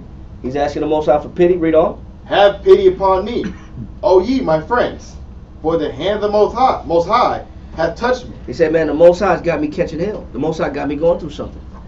You can't fake it. You can't hide it. You can't play it off. You can't play this situation off. Yeah. There's a lot of things that you go through that you got to try to make sense of it. This is not normal. You're going to be put through situations where you're going to be tested where things that were normal are not normal anymore. The relationships aren't normal. The situation isn't normal. All this is hard to handle. Read on. Why do you persecute me as the Most High, and are not satisfied? Now, where is his mind going? Where is Job's mind going? The second one. He's going to the second state of being, Yeah. which is what? This place, which is why am I going through this place? Questioning. He's questioning now. You see how when somebody's catching hell, at first they're saying all what I'm dealing with, but now it starts to lead their mind to what? Why? That's the next natural progression of when you're catching tribulation. You're going to start questioning who though? The Most High. You're going to start questioning the Most High. That's what tribulation is going to do. It's explaining. Job is explaining all the weird stuff that's going on in his life, all the relationships that are being disconnected, all the trust that he had, all the people that are abandoning him, all the friends that he had, his children, his wife, his hired servants. All these things are changing. And because the condition is changing, now he's looking at the Most High saying what? Why do you persecute me? Why do you persecute me? That's what we do. We do the same thing Job is doing right now. We start doubting the Most High. But before it's complete doubt, we start to question. Why are you punishing me? Why are you taking me through this? Why do I have to live like this? Why do I have to suffer this condition? Because I'm trying to make sense of the situation as best as I can. So the only solution is, man, the Most High is against me. The hand of the Lord is against me. Read on. Now, Read that part of verse 21. Verse 21. Have pity upon me. Have pity upon me, O ye my friends, for the Most High, for the hand of the Most High hath touched me. He says, man, the Most High is stinging me. He's punishing me. Read on. Why do ye persecute me as the Most High? Go ahead. He said, he's talking to his friends. Why do y'all persecute me as the Most High? Read on. And are not satisfied with my flesh. He said, damn, y'all can't give me no good counsel. Y'all can't give me nothing good. Y'all gonna kick me while I'm down. Read on. Oh, that my words were now written. Oh, that they were printed in a book. Now, here's the thing. Job is begging that his words be written down and printed in a book. Well, guess what? We're reading the book of Job. So little did Job know that his words were printed and put in the book. It was put on paper. You know what? You know why he put? He said, I wish I could put it on paper, so I can make a declaration of innocence to the Father, so I can declare my intentions. And this is why it's critical that, now I've mentioned it earlier, it's critical that you start writing down everything that you're going through in your life. You're gonna have to start. You know what I've noticed? Remember brothers that keep a journal? Brother from Atlanta was one brother that brother from Atlanta. Can you check out what that is, y'all? That's Ahmad. It's Ahmad. Ahmad, that's you. There's 2 points. It's the second one is yours, actually. There's one that wins. Can you go out there and check it out real quick? Yeah. So the brother from Atlanta, the brother had a journal, and that journal was what gave him the opportunity to put his thoughts on paper. And you know what he was able to do with that journal? Close that door. The brother was able to go back to the journal and reflect on how he felt, what he went through, the hell he was catching, the affliction he was going through, or the changes that he needed to make. The journal kept the brother lucid with his battles. It kept the battles right in front of him. It kept his troubles and his issues right in front of him. I'm telling you, the brother that kept the journal, he showed me that he was never disconnected from what he was going through. He was able to go back and say, you know what? This is what I was battling last week. I can see how that battle is no longer a problem for me. Or, here's the counsel. I wrote down what I was going through. I wrote down the counsel that I received, and I start putting in the work to overcome that particular situation. Now I'm starting to see the benefit, and the brother kept a notebook, and this was a beautiful thing. Yeah, immaculate. He had penmanship, journals. Great penmanship. Perfect. The brother had thick journals for every day of the week. This brother had a journal for every day of the week, writing down his issues, collecting his counsels, what his issues were, who did he talk to about it, and what advice did they give him. And this brother kept a record and a log of everything that he was going through. Like Job said he wished that was happening. Well, it ended up happening, but his wish came true. It was being logged. Everything was being logged for what he was going through. His tribulation was logged. His battle was logged. But his victory was logged also. But everybody needs to develop that mentality where they start identifying to know, I got to know where I'm at. What's going to help you know where you are? One thing is counsel. That's invaluable. And some brothers don't have the ability to communicate the issue. Right. And that's why the journaling is so important. Because when you take the time amongst yourself to write down the issue, now when you tell a man what's the matter, you're not fumbling and stumbling. You're not talking for 3 hours and we're talking in circles about what you ate this morning. Somebody cut you off in traffic, and you're trying to figure out the toll that get made, and you got a phone call from so and so. I got a phone call, and then this song came on the radio, and it reminded me. Like, listen, what's the matter? Oh, when you have it written down in order in your journal, hey, this what's going on, bro. I'm doing A, B, and C. And the other thing I can't really say it, but I'm trying to get this out. This was good. These are the pretty much 3 or 4 major issues going on right now. Now we can just solve the battle. Yeah, we don't got to go through the, okay, brother, get to the point. Because sometimes brothers are not comfortable, especially brothers. Everybody's not comfortable speaking. Everybody's not comfortable telling people what their issue is, especially when their trust is broken or they don't really trust. Or they're embarrassed, or they got some shame involved, and they're really ashamed to say what it is that they've been thinking and what it is that they've been doing and how they've been conducting themselves. That shame will keep a person withdrawn and not being explanatory on what it is that I'm dealing with. But this is about remaining pure and positive.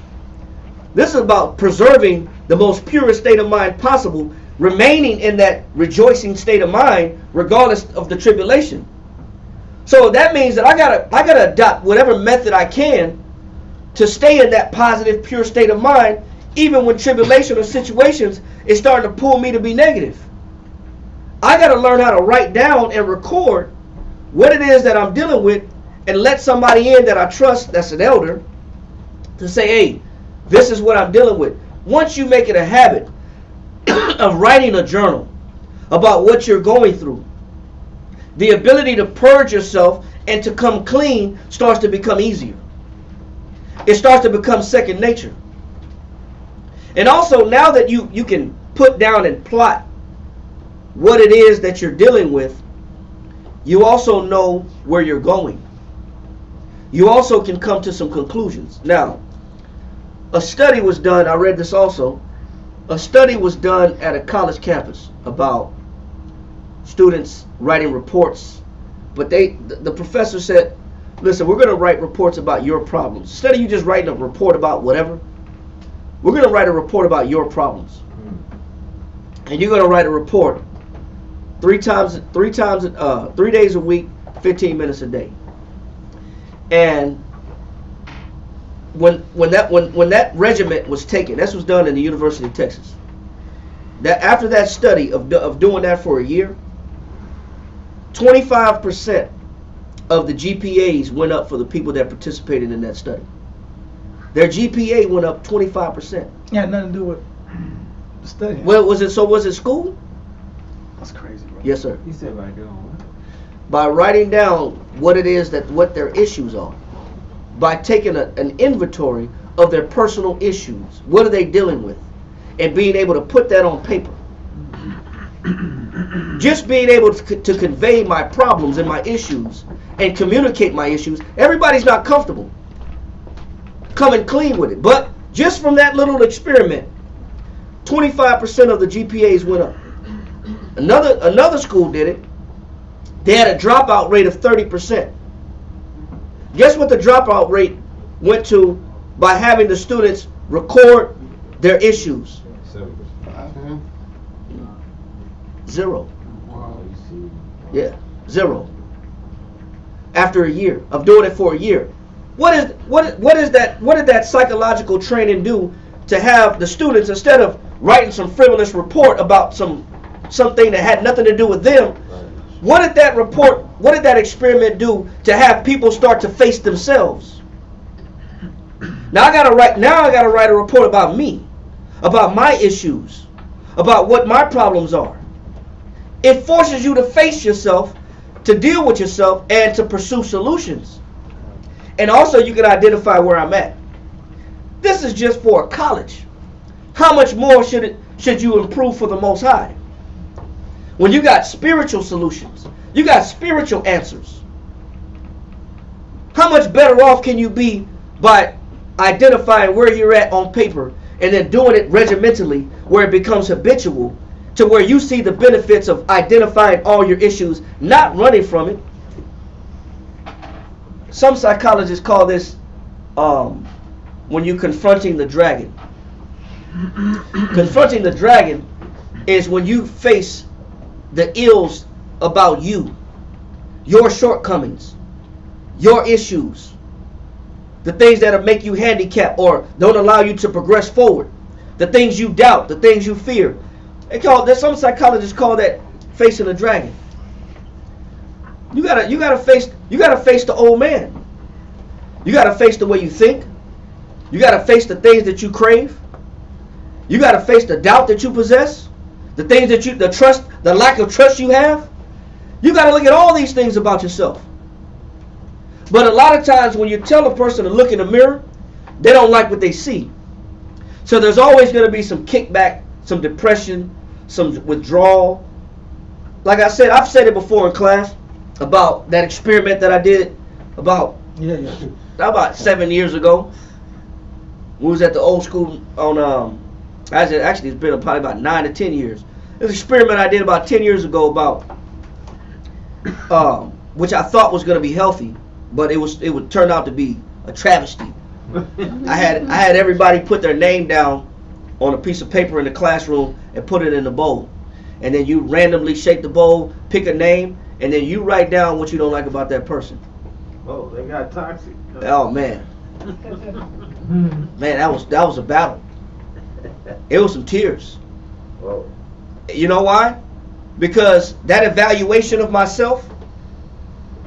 that it was.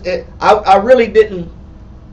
I didn't evaluate myself the way other people saw me. I saw myself based upon my highlights. Happy-go-lucky guy. I thought I was gonna get my highlights and all the benefits and the good things about me.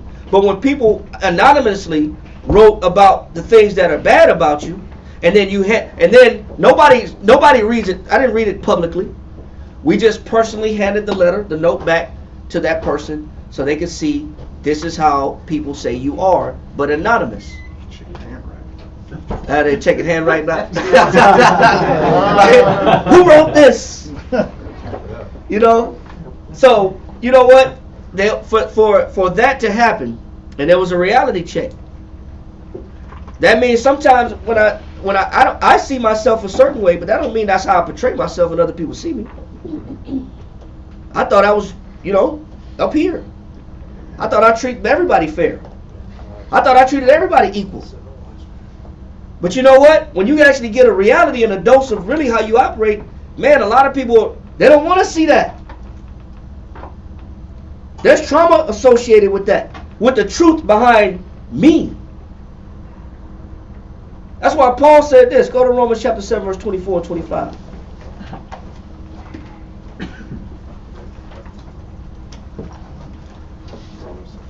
I don't think I'll do that. I got counsel. I got scolded for that experiment. It was a lot of distraught individuals in the classroom, a lot of tears, a lot of pain. And so I said, man, you know what? I got cut and counseled and ridiculed and pushed up and I got blasted for that. You know what I'm saying? I got hit up for that because you know what? People weren't ready for that. People aren't ready for that. That's why it's good that you go at your own pace. But you gotta start analyzing yourself. You gotta start taking notes about what it is that you need to change about you. Get a healthy inventory of you and where you are in your faith, where you are with the Most High in Christ. Read that. Romans chapter 7, verse 24. It says, "Oh, wretched man that I am." That's why Paul said what? "Oh, wretched man that I am." He said, "Oh, wretched man that I am." Go ahead. "Who shall deliver me from the body of this death?" He said, "Man, I'm a no good person, man. Man, I got problems. Wretched. I'm a wretched, no good individual." When you start looking at yourself, that's what you'll find out. That you're a wretched, no good individual. But that doesn't mean that there's no hope. But you got to see yourself. You don't know where to go until you see yourself. You don't know what direction to go into until you see yourself. It's hard to know where to finish if you don't know where to start. You got to have a starting point. What things about me do I got to change and get better at? And I got to be sincere about it. And the ones that actually that are sharp, that are acute and knowledgeable about their issues, they maintain a log, a record, a diary, or a journal. And they become very frequent with their issues so that they know I don't become a forgetful hearer. Where I look in the mirror, I see myself, then I forget what manner of man I was, like it says in James chapter 1. It said, "Be a doer of the word, but not a hearer only." That means I can't forget. Hey man, if these are the things that are pressing issues that I got to focus on, then let me go ahead and start focusing on these issues, so I don't be this forgetful hearer. I can start making changes right away. Read that right there. Romans chapter 7, you want 24 again? Yeah, 24 again. Romans chapter 7, verse 24. "Oh, wretched man that I am, who shall deliver me from the body of this death?" He said, because in the flesh, I'm not a good person. In the flesh. Read on. Verse 25. It says, "I thank the Most High." He said, but I thank the Most High, even though I'm not that good of a person in the flesh, and the flesh is always pulling on me. He said, but I'm thankful for the Most High that what? "Through Yahushua our Lord, so then with the mind I myself." He said, although my body is always subject to sin, but I serve the Most High where? In my mind. I sharpen what? My mind. I calibrate what? My mind. I fix what? My mind. And I dedicate what? My mind. I do all these things, although my flesh is always going to be pulling against me, and sin is always knocking at the door. He said, but I'm going to put Christ and the Most High on my mind. I'm dedicating my mind to the Most High. He said, although I'm always subject to the flesh, but with my mind, what?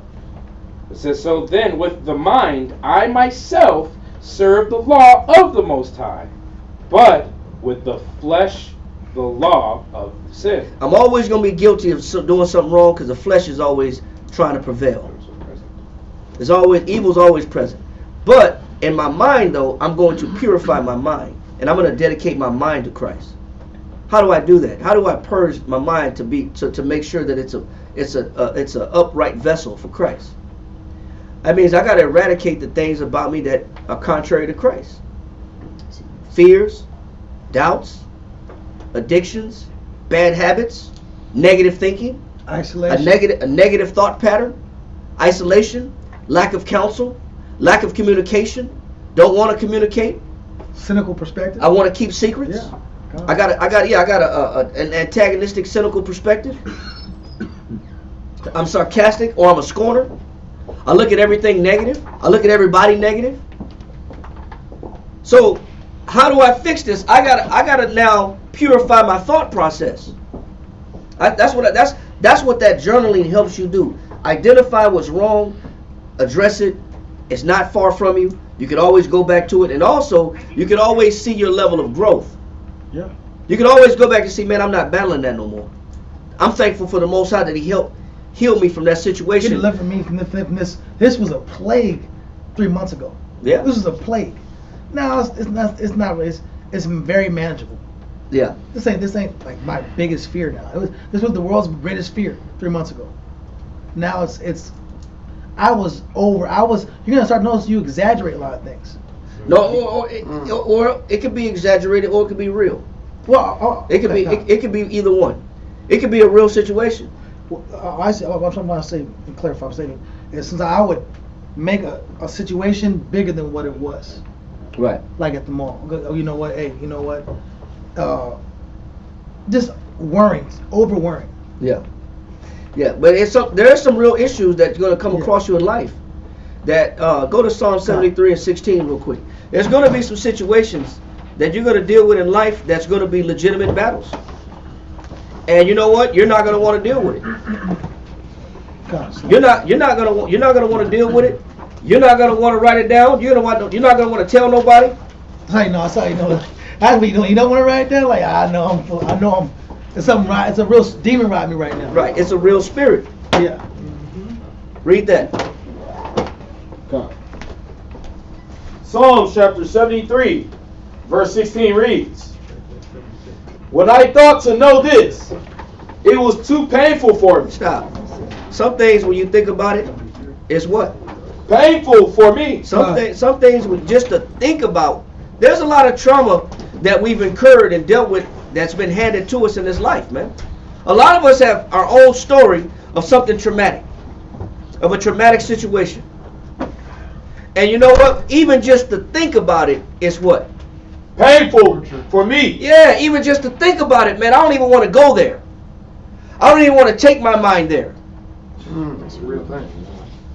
I don't want to think about it. I don't want to address it. I don't want to write it down. I don't want to talk about it. I don't want to remember it. Man, I'd rather just put that in the closet and lock with a key and throw away the key. Lock it and throw away the key. I'd rather just totally try to not think about this. But you know what? These issues are always pressing. These issues, they're there. But also those things that are not resolved, those can be handicaps. That's true. Because I didn't get closure with this pain. I didn't get no closure with this issue. My trust is still broken. God forbid anybody, have to get stabbed in the back like Christ. But you know what? It's hard to trust people after that. It leaves you in a real vulnerable mind frame like, you know what? I can't believe in nobody. Yeah. You know what? This sucks, man. I wouldn't wish this feeling on my worst enemy. Then you start to think about, damn, man, I got stabbed in the back, and it happened right before my eyes. Then you start thinking like, who knew about this? How come they didn't tell me? Or did they did they participate in this also? Well, do you one of the guys? I had a friend that brother that was real cool brother. Brought him to class. His wife cheated on him, and he called me, and he said, "Hey, brother, I hate to ask you this, but did you deal with my wife?" I said, "Man, what the hell are you talking about?" It caught me so off guard. It caught me so off guard. I was like, this man got a spirit on him. This man, I only saw you with your wife. I never saw you without your wife. Yeah, and when y'all came by, y'all was buying some products from me. But he literally called me and said, "Hey, did you deal with my wife?" And I had to really think about the mind, the thought process of, damn, you questioning everybody. I don't even know your wife's name. I don't know where you live at.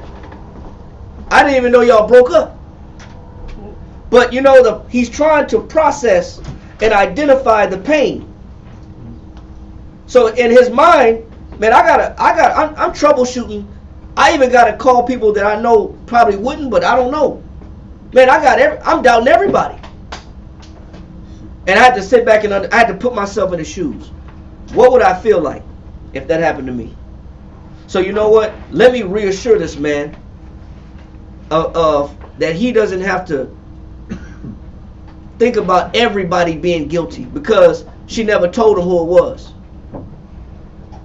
So then he had to go friend by friend and call everybody up to find out who was all involved, because she never told him who it was. So I had to be there by his side, for one, for comfort. Two, to reassure, hey brother, it wasn't me. You don't have to think that way. But you know what? When you're going through that kind of pain, man, you think about you think about everybody. Everybody's guilty. I'm paranoid with everybody. I don't trust nobody. But I can understand that. Some things are painful. Some things people don't want to address. Some things people don't know how to address it. Read that one more time. God. Psalm chapter 73 verse 16 reads from the top. When I thought to know this, it was too painful for me. There's certain things, man, that when you think about it, it's just painful. You don't want to think about it. But at some point in life, you have to come to grips with it. You have to embrace it. And you have to overcome it. And you have to get through it. You have to identify it. And you have to identify, is this a stumbling block? And is this keeping me from moving forward in my life? Is the quality of my life being damaged and hindered because of this situation? What is the quality of my life? Is it ruining the quality? Am I not joyous anymore? Am I not trusting anymore? Am I not happy no more? Because in life, there's things that's going to take you out of character. Let that go and go to some next brother. Go to Jeremiah chapter 8 verse 18. That's facts though, bro. It can't be Jeremiah chapter 8 verse 18. Denied, bro. Find yourself to be a different person, bro.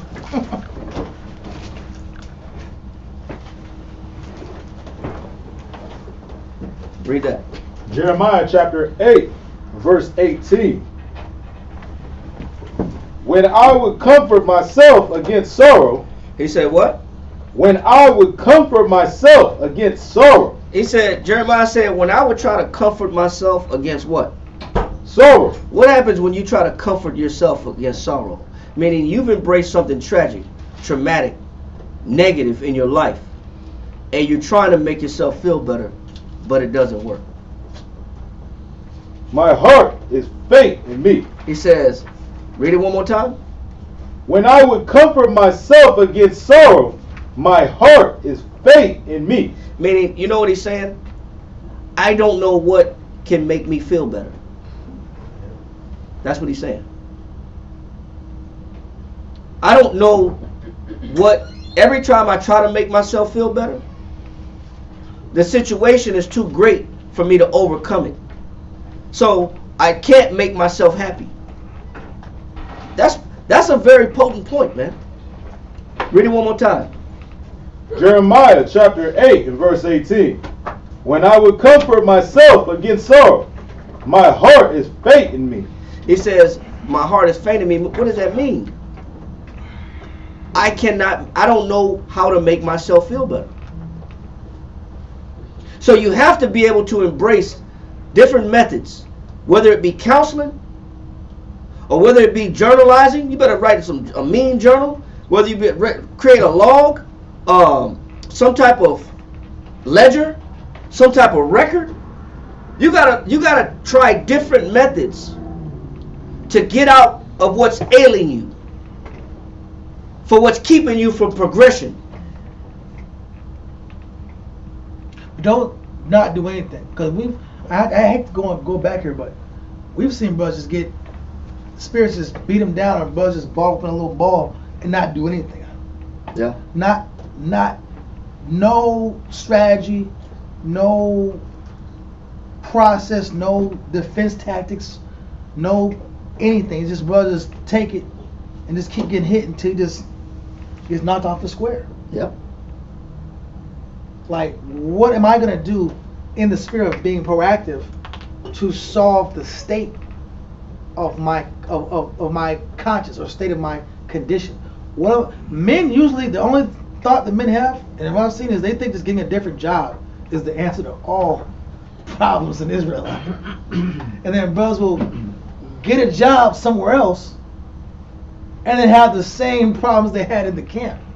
Yeah, because there was never real solutions created, and no real closure, and no real understanding on how to overcome that particular situation. And then 3 years later, come back and say, I realized after these 3 years that the problem was me. The counsels were true. I'm not. It don't give me no gratification. But why does it take you to change the environment like that? Or why go left and then fall in a deeper hole, and just have to to come all the way back to square one and start over, and to start right where you left off at? Yeah. All you did was waste years and time, and actually added and compounded on more errors and more guilt and more shame and more doubt and more fear. God. I was better off just fighting through it. I was better off analyzing and articulating what it is that I'm going through. And that's the benefit of writing a journal. You have to, or counsel. These are just different methods.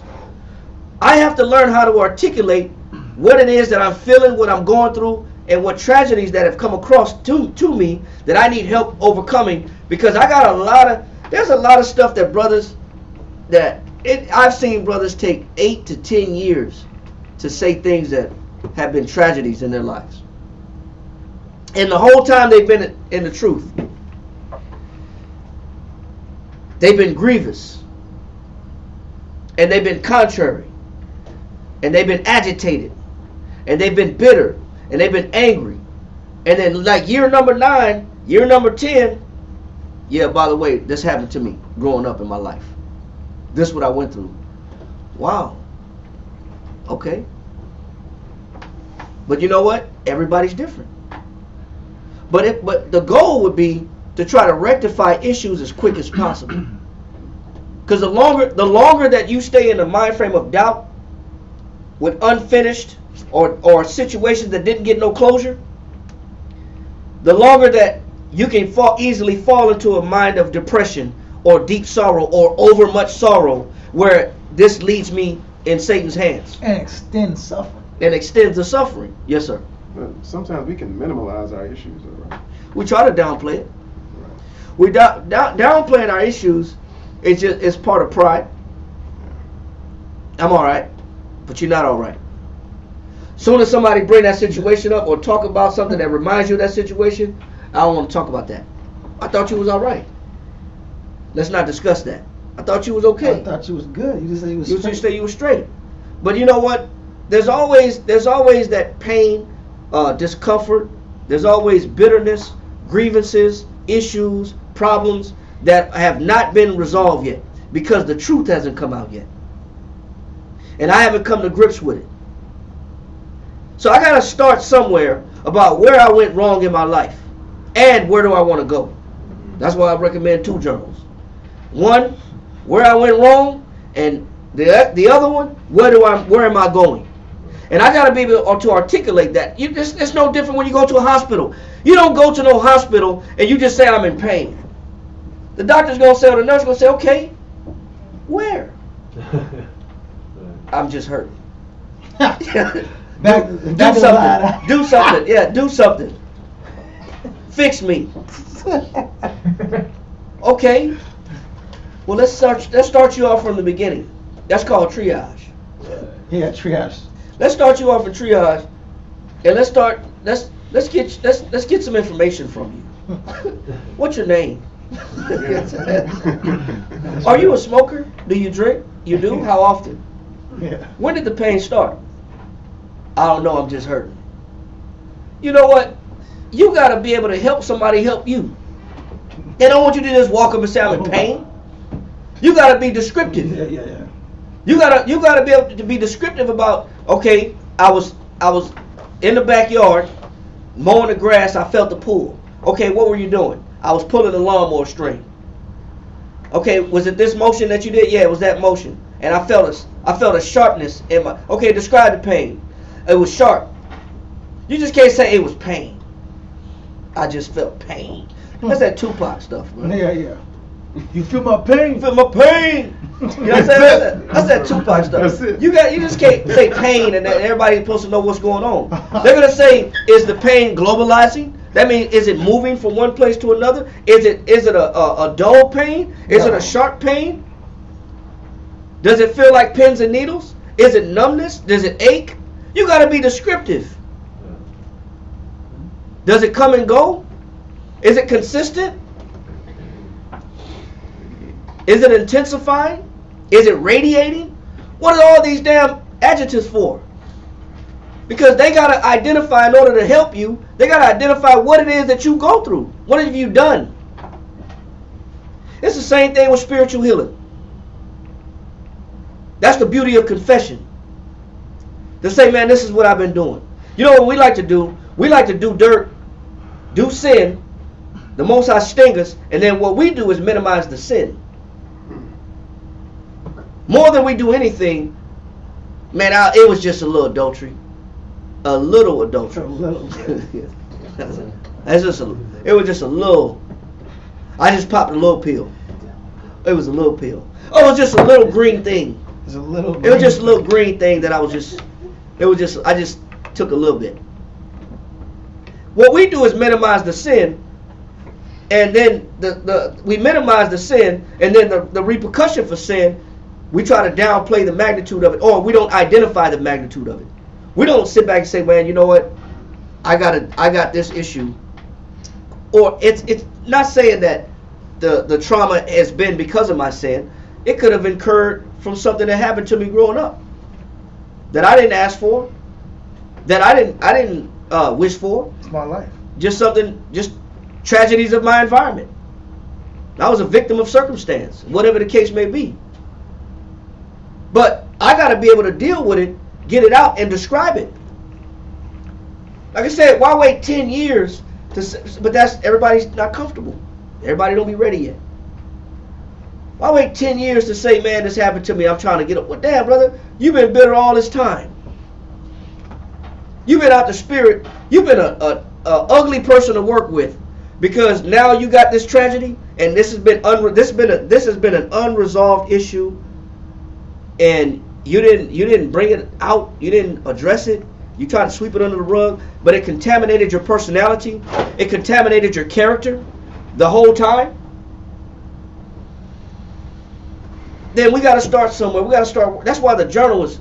I'm gonna say it again, brother. The journal is critical. It's paramount. Because get the definition of articulate. Get the word articulate. It brother be like, I'm just mad. I'm just mad. Well, okay, you're mad about what? I'm just angry. Like kids, I'm just angry. Yeah. Okay, what is it? What's bothering you? You know what? A lot of men, they embarrass sometimes. They don't want to tell you what's bothering them because they feel like you're going to say it's petty. You're going to say it's petty, and you're going to blast me for being petty. But you know what? You got to say it, man. It's better to come clean than to be angry secretly. Yeah. Read that. Articulate. In the 1828 Webster's Dictionary. Point number 1. Formed by jointing or articulation of the organs of speech. Get down to the second definition. Second definition. Expressed in articles or in separate particulars. He says expressed in articles. That means I got to take my trauma, take my pain, take the things that I go through in life, and I got to put it in separate articles. That means I got to put it in different compartments. I got to compartmentalize my tragedies. And I got to be able to, I can't deal with all of it at once, but it can at least start to separate it so that it can be seen. What have you gone through, brother? What have you gone through, sister? What are you dealing with, brother? Why are you in this state of mind now? You got to be able to separate and put it in different sections so that you just can't say, you know what, I don't know. I just feel like this. It's going to be a long night. But if I can separate it and say, okay, I can isolate it, compartmentalize it. This is what I'm going through. Let's just deal with that issue right there. Let's deal with that one particular issue. We can't fix the person overnight, but let's deal with the situation one by one, as a matter of severity. Let's deal with the most crucial elements about what's going on within you. Let's deal with that first. Then we'll put this other issue that happened to you. We'll deal with that second. Then we'll deal with that other thing third. Or we'll deal with the other thing fourth. Or vice versa. Let's start with the easiest thing to fix first. What is the easiest thing we can change and modify now to assist you in changing the way you think? Let's start with the lightest thing first. Then we'll work our way up the ladder to the biggest things. But let's start somewhere. So that's clarity. It is clarity. That's that feeling people get when they feel overwhelmed. It's so much. It's so much at once. Right. Okay. It's so much to bear. I don't know where to start. And it feeds doubt. Because if this big of an issue, then it can never get solved. But it's just like when you let your house go too long, and you got clutter everywhere. Kitchen bad, closets are bad, bathroom is bad, living room is bad, the bedroom is bad. You're like, man, I don't even know where to start. I don't even know where to begin. Because it's too much. Yes, sir. I got another definition, if I may. Yes, sir. It says divided into distinct parts. That's the third definition, right? No. Oh, it said divided into what? It says divided into distinct parts. So when you cleaning out your closet and you cleaning out your state of mind, you got to be able to separate. You know what? When you're overwhelmed, man, you can't wash all them clothes at one time. You better put the towels with the towels, put the socks with the socks, or underclothes with the underclothes, colors with the colors, the whites with the whites. I got to start making separate piles to attack this one by one. I can't do the whole house at once. I'm gonna do a room at a time. Let me get this kitchen knocked out first.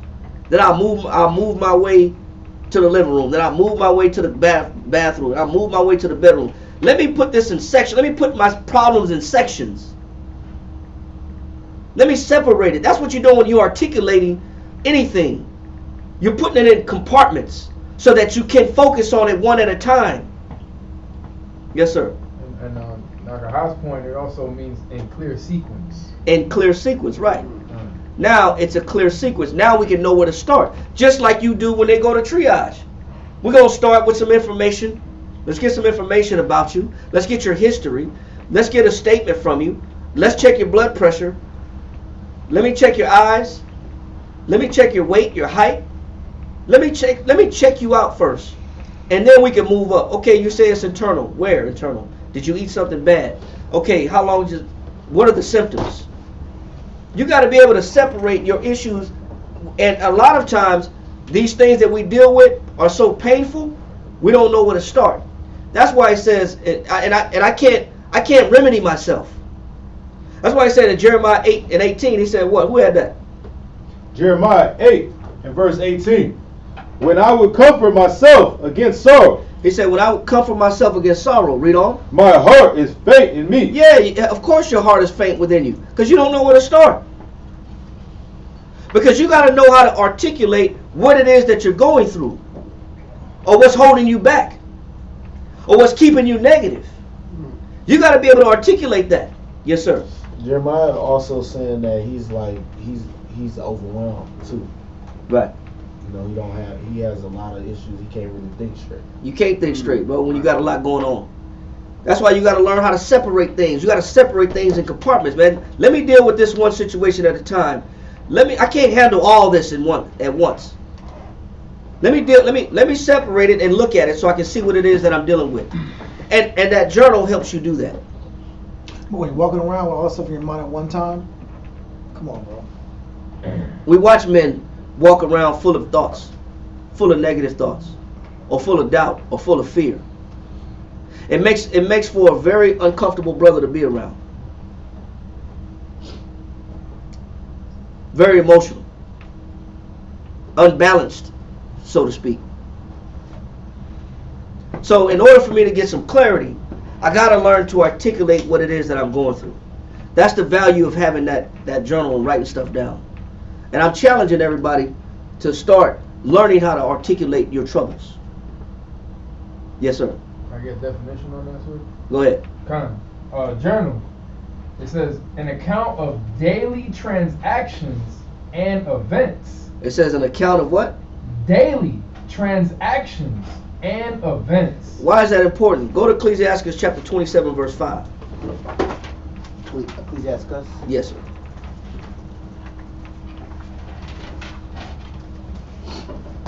Ecclesiastes chapter 27, verse 5.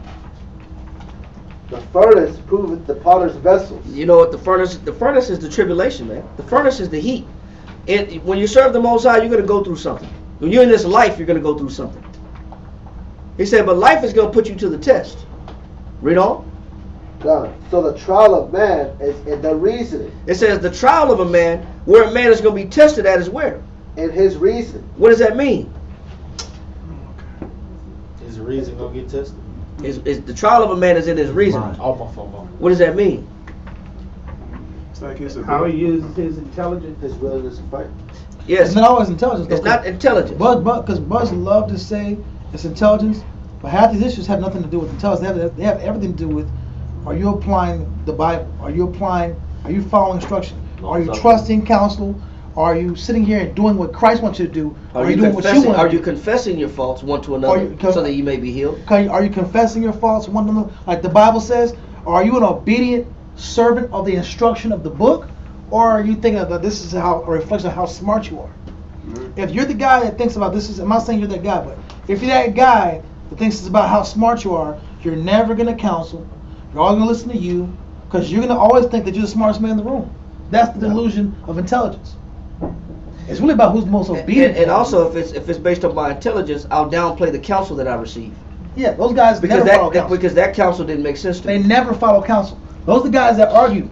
They have 1,000 arguments. Those are the most argumentative men you'll ever meet. And they're the guys with the most problems. Or it's my way versus your way. Well, that's your way of doing this. Let me show you how I deal with the things I deal with. Okay. You got your way, I got my way. Okay. Yeah. So that it's not intelligence, but it's how you utilize the scriptures plus the counsel plus the words of the Most High to get you through what you're going through. It's how you interpret your struggles through the scriptures. That's why Paul said, I thank Christ. I thank him for giving me the strength to overcome this body of death, this wretched man that I am. He said, I give Christ the glory. If it wasn't for Christ, I'll be a victim of my own lust. I'll be a victim of my own mentality if it wasn't for Christ. So it's how attached you can be to the scriptures. But you got to first be able to put your thoughts down and put them in particular. You got to the battle is learning how to troubleshoot this, how to troubleshoot the way you think. Learning how to troubleshoot your thought process. That's the battle in itself. That's the battle of mankind. How do I make good decisions? How do I still do things that's acceptable in the eyes of the Most High, where He accepts my offering? How do I overcome my battles? That's where the battle is at. The battle is here in the thoughts. The war is in the mind. It's the way I think, I process. So I got to be better at learning how to process things. I got to start writing things down so I can make the best, clearest possible articulate distribution of my thoughts so people can see it, particularly the elders, so they can see what it is that I'm going through. And they can give me the right diagnosis. And they can give me the right counsel. And they can give me the right advice so I can move on and progress in my life and get past this situation that I'm in. So that definition of stumbling, of journal is what? An account of daily transactions and events. Now get the definition of stipulate, because one of the words of articulate was to stipulate. Get the definition of the word stipulate. Stipulate. Stipulate in the 1828 Webster's Dictionary.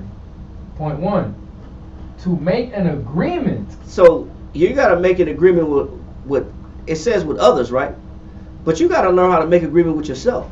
Am I right in the way I look, or am I wrong in the way I'm looking at things? That's where the battle is at. So, because a lot of times we don't know. So the best thing to do is to let somebody in and let them see it. Read.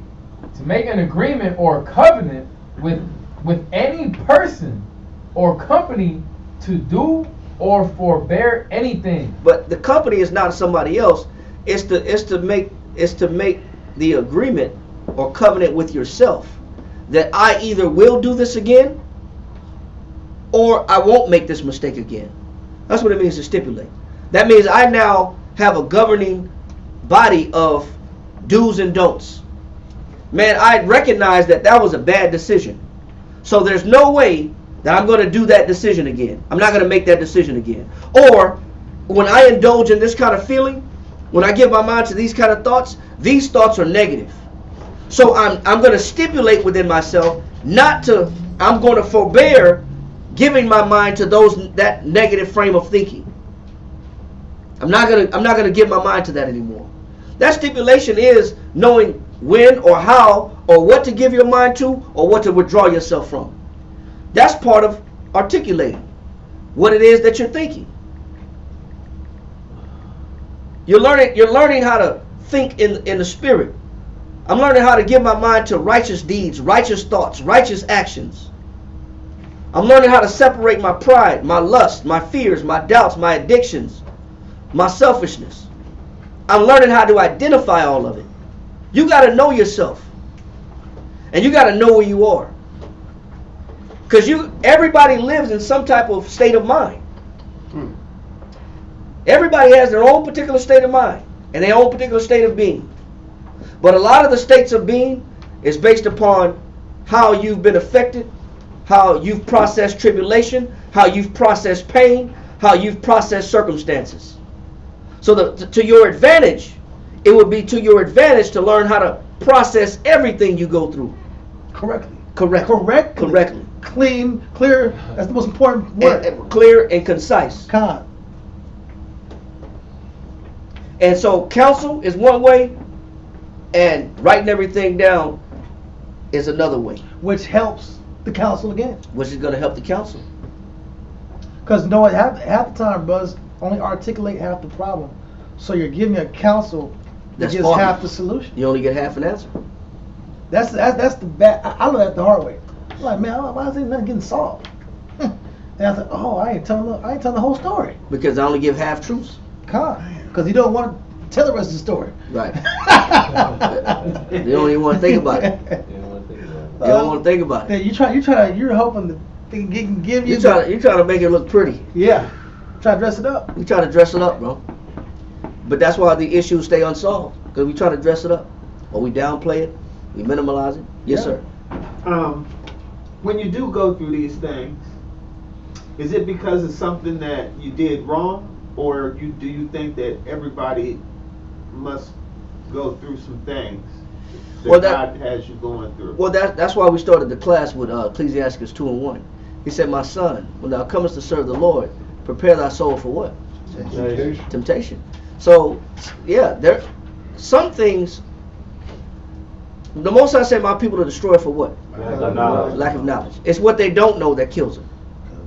Right? So, if I'm living without the Bible, right, then what's killing me? Jeremiah 2:19 says what? The heart's deceitful, desperate, wicked. No. Jeremiah 2:19. What does it say? 2:19. Thine own wickedness shall correct. What does it say, my woman? I mean, my mind? Oh, I'm sorry. Thine own wickedness shall correct me. It says thine own wickedness. So if I'm living without the Bible, what is going to be plaguing me? Your own wickedness. Your own wickedness. What is going to be hindering me from growth? My own stupid decision making. Me. I'm my biggest enemy. Yeah. So now, I pick the Bible up. Now I'm getting some knowledge. I'm getting some understanding. I'm learning how to discern right from wrong. I'm learning how to articulate my troubles and my thoughts. I'm learning how to go get counsel, and I'm learning how to trust the counselors and not repent from the counsel that I'm receiving. So the outcome could be better and more advantageous for me. Yeah. So even though I picked the Bible up and I'm not making those really bad, horrible decisions that I used to make when I was ignorant, I picked the Bible up, but there's still going to be what? Tribulation. Oh, tribulation. There's still going to be tests. It's just better that I have the Bible now, because now I got a solution to pass the test. When before I didn't have the Bible, and I was just getting beat down by my mistakes. So it's going to rain on everybody. It's going to rain on everybody, whether you read the Bible or not. So yes, whether you read the Bible or not, you're gonna catch hell whether you read the Bible or not. But at least when you have the Bible now, you have answers, you have solutions, you have understanding. Okay. Yes, sir. So it's not uncommon. So when you start, it's like when I first came here, I saw a lot of trouble. I mean, I had trouble, but whoo, it picked up. Is it uncommon for once you start learning, for that the wiles of the demon starts coming out, messing with you, and all of those things? That's not uncommon. That's supposed to happen. You know why? Because Satan's job is to eradicate that seed of salvation that's being planted in you as quick as possible. What Satan doesn't want to happen is the roots of belief to start growing, getting established in your spirit. So before you could be fully converted and fully persuaded as a believer, Satan's job is to try to get you to go against the Most High and to pull that root up from the source. Because roots, once they take root, any seed, man, it's hard to shake it. It's deep. Satan got to move on to somebody else that doubt.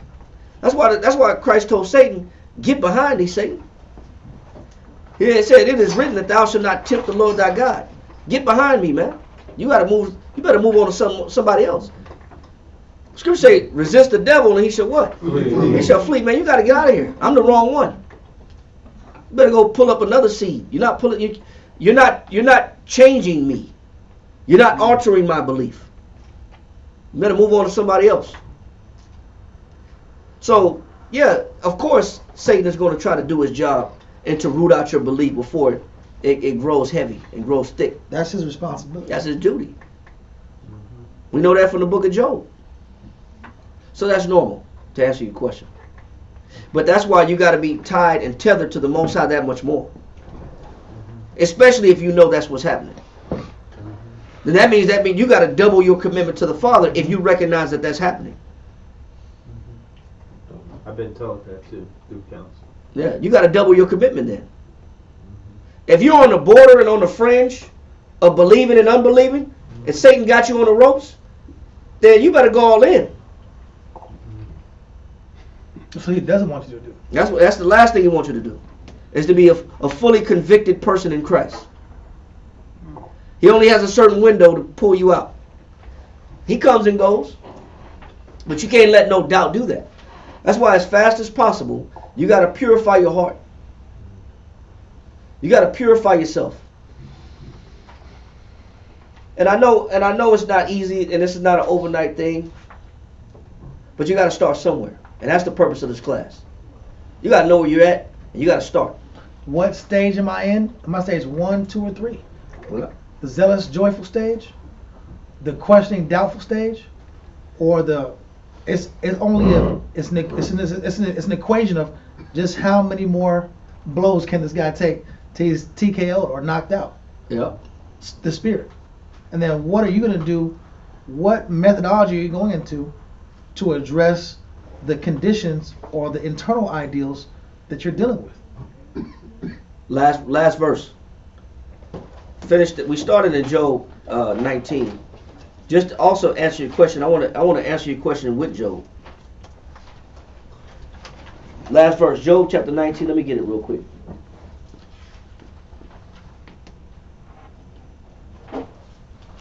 Job chapter 19, and read verse start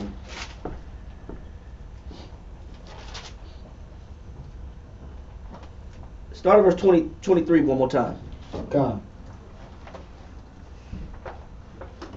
Job chapter 19 verse 23 reads, "Oh, that my words were now written, oh, that they were printed in a book." Right, go ahead. That they were graven with an iron pen. He says, so it can be laid down forever to know, man, that I'm innocent. That I didn't bring this upon myself. Read on. That they be graven with an iron pen and let in the rock forever. So he says to be made permanent. Read on. For I know that my Redeemer liveth. What he's saying is, he's saying, I wish that what I was going through was written down so that people know that it doesn't change my conviction. That although he made a list of all the things he's catching, his friends don't know him, his wife's breath is strange to his wife, his servants don't come when he call him, his family, his own house is an enemy to him. Everything's gone wrong in his life. He said, but the one thing I wanted to be known is that I didn't let any of this tribulation alter my disposition towards the Father. That I stayed true to the Most High. He said, that's what I want recorded. Read on. For I know that my Redeemer liveth. He says, I am confident that my Redeemer, because of my Redeemer, he'll save me out of trouble. He's the one that saves. Yeah. Read on. That my Redeemer liveth, and that he shall stand at the latter day. He says, and that I also know that my Redeemer will stand in the last days where? Upon the earth. What is he saying? He's saying, man, I know I'm going to see my Savior. And my Savior is going to stand on the earth in the last days. So regardless of what I'm going through now, I'm not letting it change what I know and what I understand. And I'm not letting it change my conviction. I'm not letting it alter my belief. Read on. And though after my skin worms destroy this body. He said, after I'm dead and gone. Read on. Yet in my flesh shall I see the Most High. He said the Most High will bring me back. The Most High will resurrect me. That's why he said, if you dead in the flesh, how are you going to see the Most High in the flesh?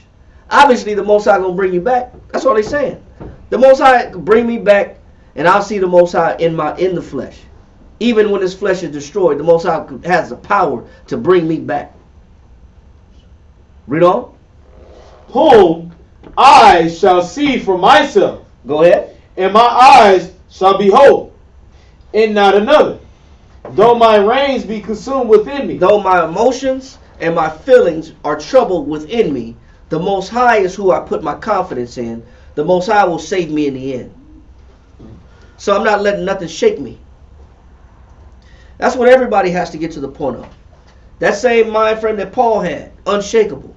That same mind frame that Job was explaining. I'm not going to let these situations change me. Read. But ye should say, why persecute we him, seeing the root of the matter is found in me? Be ye afraid of the sword, for wrath bringeth the punishment of the sword, that ye may know there is a judgment. He's telling his friends, y'all have to be persuaded like I'm persuaded. Y'all better get convinced like I'm convinced. That's what Job is telling his friends. Y'all should take upon the same conviction that I possess. Because everybody's going to go through this. So I have to understand where I'm at, man. You have to identify that. You got to take the time out to understand where you are in your faith. You got to examine yourself whether you are in the faith. Your faith is going to be tested in a variety of ways. So that's the point of the class. Know where you are. And at least if you know where you are, you know where you can go to. You know where you're getting to. There's progress. The scripture says, "Where there's no vision, the people what? Perish. The people perish, man. You need a vision. The scriptures say, write the vision and make it what? Plain. Make it plain. Write the vision and make it plain. Supposed to be writing it down on paper. What is the vision? What am I supposed to be doing? Supposed to be writing it down. You're supposed to be taking your thought process, analyzing, deciphering your process, articulating your thought process, making clear of what it is that you're going through and what you've been through, and also where you're going. So that way you don't stay stuck in a certain frame of mind. A lot of men come and go, a lot of sisters come and go because they never grow. They never get solutions. They never identify their issues, and they never encounter it and deal with it. They never decipher it, and they always interpret it the wrong way. They just want to stay busy. So they gotta deal with the reality of it. They don't got to deal with the reality of it. So that's the point of the class. The water for watching. All right, shalom. We'll see you again on Friday. All right. All right. Shalom.